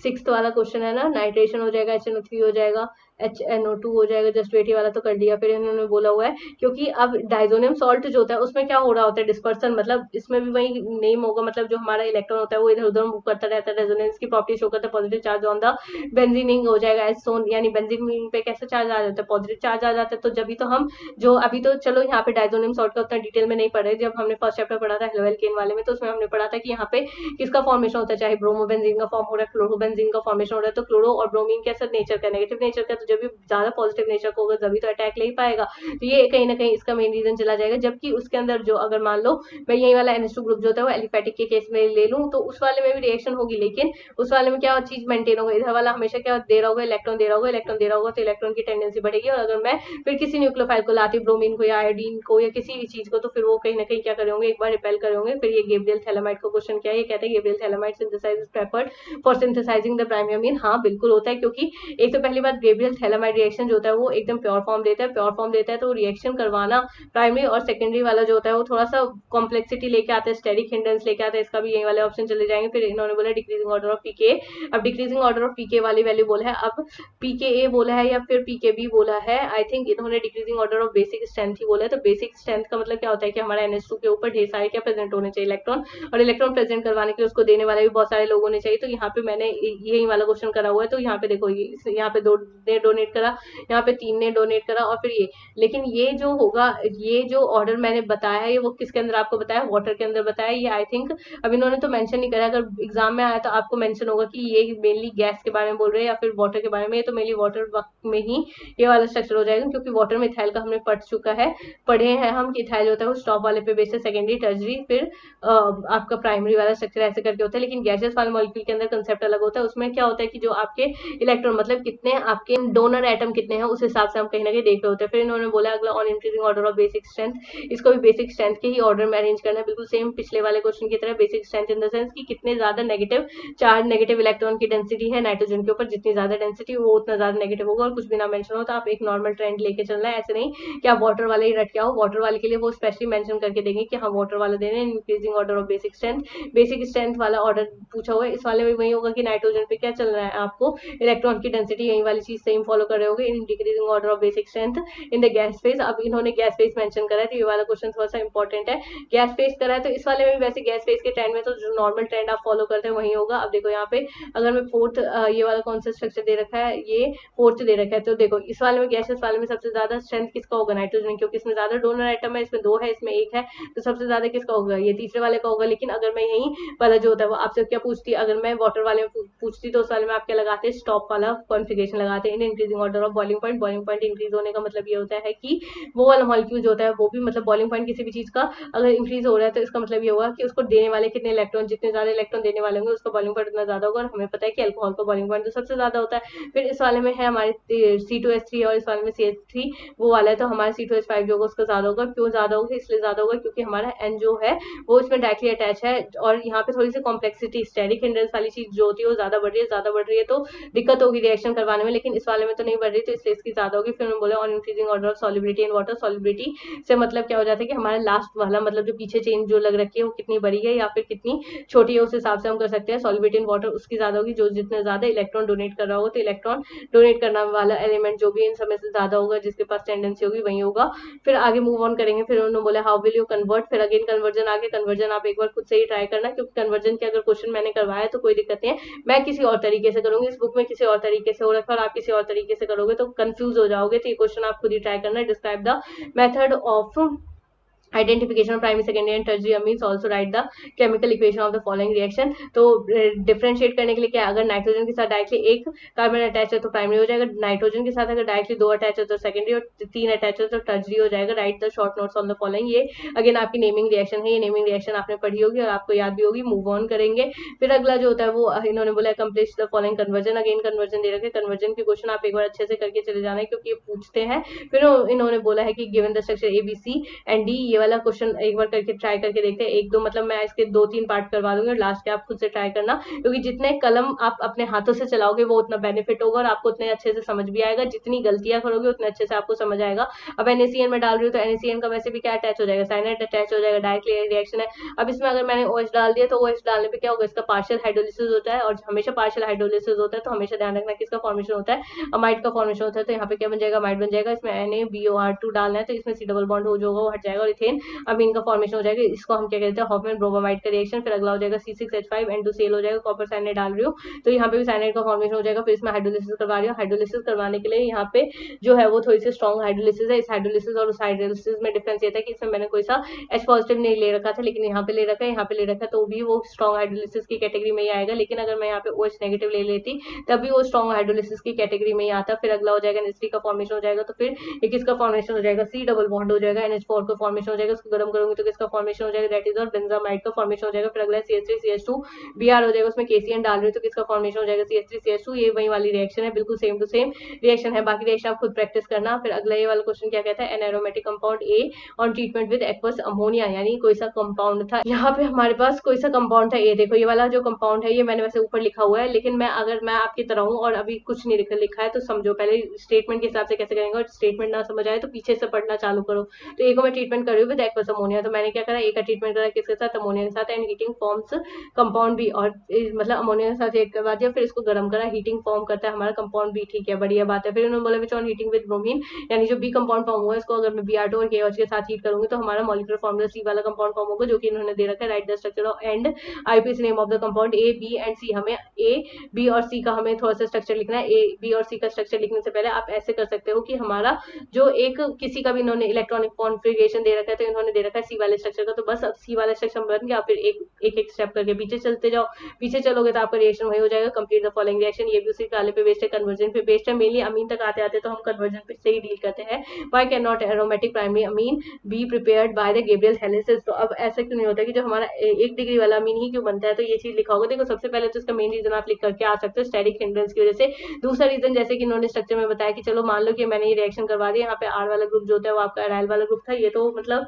ये तो नॉर्मली आपका एल्काइल ग्रुप है, लेकिन अगर मैं अराइल, तो यहाँ पे कैसे चार्ज आएगा नेगेटिव, यहाँ पे कैसे चार्ज आएगा पॉजिटिव। लेकिन अगर अराइल के ऊपर, हमने ये फर्स्ट चैप्टर में भी पढ़ा हुआ है कि अराइल के ऊपर अगर पॉजिटिव चार्ज आ जाए तो वो बहुत ही ज्यादा क्या हो जाता है, अनस्टेबल हो जाता है। अनस्टेबल हो जाएगा तो इसलिए रिएक्शन फिर आगे होगी भी नहीं, और होगी तो वाइब्रोसली होगी और प्रोडक्ट का कुछ अता पता नहीं चलेगा। तो nucleophilic substitution because carbon carbon halogen bond acquires partial double bond character due to the resonance, therefore aromatic primary amine. एक तो ये पार्शियल डबल बॉन्ड कैरेक्टर, एक तो चलो मान लो यहाँ पे डबल बॉन्ड कैरेक्टर था, अब इस डबल बॉन्ड को भी तोड़ने में मेरे को कुछ ना कुछ अमाउंट ऑफ एनर्जी लगी होगी, और ऊपर से इतनी एनर्जी लगाने के बाद ये कहता है कि पॉजिटिव चार्ज मैं स्टेबल करके नहीं रखूंगा, तो रिएक्शन फिर कैसे पॉसिबल हो पाएगी। फिर मैं बोले right the reaction aromatic and aliphatic primary amines हो जाएगा विद नाइट्रस एसिड हो जाएगा। एरोमेटिक और एलिफेटिक का ये थोड़ा सा रिएक्शन है, डायरेक्ट रिएक्शन है, नेमिंग रिएक्शन ही है। ये रिएक्शन आप खुद से अपना ट्राई कर सकते हो, बस ये ध्यान रखना कि अगर मान लो हम एजोडाई टेस्ट करवा रहे हैं ना, तो एजोडाई टेस्ट के अंदर अगर मैं एरोमेटिक वाला ले रही हूँ तो उसमें आपको बेंजीन डाइजोनियम बनता है, लेकिन अगर मैं एलिफेटिक वाला ले रही हूँ तो उसमें डायरेक्टली आपका अल्कोहल वाला स्ट्रक्चर फॉर्म हो जाएगा। Why are aliphatic amines stronger bases than aromatic amine, ऐसा क्यों होता है कि जो हमारा एलिफेटिक वाला अमीन्स होता है वो स्ट्रॉन्ग बेस होता है एज कम्पेयर टू आपके एरोमेटिक अमीन के कंपेरिजन में। तो एलिफेटिक अमीन जो होता है वो स्ट्रॉन्ग बेस इसलिए होता है क्योंकि ये समझो कि एलिफेटिक वाले पे जो नेगेटिव चार्ज था, जो इसका अमीन है उस पे नेगेटिव चार्ज जो है वो एक ही जगह पे स्टेबलाइज है, इधर उधर तो मूव नहीं कर रहा। और ये जो आर ग्रुप है उसका भी कैसे नेचर होता है, प्लस आई इफेक्ट शो करेगा, तो इलेक्ट्रॉन ये कहीं ना कहीं दे रहा है, तो इसके पास इलेक्ट्रॉन की डेंसिटी क्या होगी, ज्यादा होगी। अब एरोमेटिक अमीन में क्यों नहीं होती वो चीज हम देखते हैं, एक सेकंड जस्ट वेट। कोई नहीं, पहले थर्ड पार्ट से ही हम स्टार्ट कर लेते हैं, बाद में बाकी के 2 पार्ट हम देखेंगे। तो इसलिए अब एरोमेटिक वाले में क्या होगा कि वो इधर उधर मूव करता रहेगा। जब एरोमेटिक वाला कंपाउंड जो होगा वो आपका इधर उधर मूव करेगा तो फिर उसके जो इलेक्ट्रॉन की डेंसिटी होगी वो नाइट्रोजन पे क्या हो जाएगी, कम हो जाएगी, नाइट्रोजन पे कम हो जाएगी, तो उसका बेसिक कैरेक्टर भी क्या हो जाएगा, कम हो जाएगा। फिर आगे मूव ऑन करेंगे, वायर अमीन लेस एसिडिक देन अल्कोहल हो जाएगा ऑफ कंपेरेबल मॉलिक्यूलर मास। अमीन जो होता है लेस एसिडिक क्यों होता है अल्कोहल के कंपैरिजन में, क्योंकि अल्कोहल के पास टेंडेंसी क्यों दोनों साइड से हाइड्रोजन बॉन्ड फॉर्म कर सकते हैं, लेकिन अमीन के पास ये टेंडेंसी नहीं है। अमीन जो होता है वो उतना अच्छा हाइड्रोजन बॉन्डिंग नहीं फॉर्म कर सकता, और उसके पीछे अगर मैं एरोमेटिक कंपाउंड लगा दूं तो वो और भी नहीं कर सकता। ये इसका मेन रीजन चला जाएगा। Why do primary amines have higher boiling point than that of the tertiary amine. Primary amine जो होता है उनका बॉइलिंग पॉइंट ज्यादा इसलिए होता है क्योंकि अगर मान लो जो प्राइमरी है, ठीक है, जो प्राइमरी वो कुछ इसका स्ट्रक्चर ही होगा, इसमें हाइड्रोजन बॉन्डिंग फॉर्म करने के लिए हमारे पास कितने नाइट्रोजन के साथ प्रेजेंट है, 2। लेकिन अगर मैं अब यही टर्जरी वाला ले लूं कि नाइट्रोजन के साथ, मैंने सोचा कि भाई टर्जरी वाला ही ले लेती हूँ, तो क्या इसके पास हाइड्रोजन प्रेजेंट रहेंगे हाइड्रोजन बॉन्ड फॉर्म करने के लिए, तो जितने ज्यादा हाइड्रोजन उतनी ज्यादा हाइड्रोजन बॉन्डिंग, ऐसे करके आप लिख सकते हो। आज का सेशन यहीं पे मैं खत्म करती हूँ। आई होप आपको आज का सेशन बहुत अच्छा लगा होगा और बहुत अच्छे से समझ आया होगा। और अगर आपको अगर उन 2 चैप्टर में भी डाउट है तो मैं आपको लिए वो उसकी भी एनसीईआरटी बहुत जल्दी अपलोड कर दूंगी। आपका अगर एक छोटा सा भी डाउट निकलता है तो आप मेरे से पूछ कर सकते हो। और अगर आप मेरे चैनल पे नए नए हो और समझ रहे हो तो आप अपना एक सब्सक्राइब तो आप लोगों का बनता ही है। इतनी मेहनत करने के बाद तो एक सब्सक्राइब तो बनता है, तो आप ढेर सारा सब्सक्राइब करो, ढेर सारा अपना लाइक दो और कमेंट करना जरूर अगर आपको कोई सा भी डाउट होता है। मिलते हैं अगले वीडियो में बिल्कुल इसी इंटरेस्ट के साथ, इसी कंसेप्ट के साथ और इसी स्ट्रेंथ के साथ। तब तक के लिए बाय बाय बच्चों।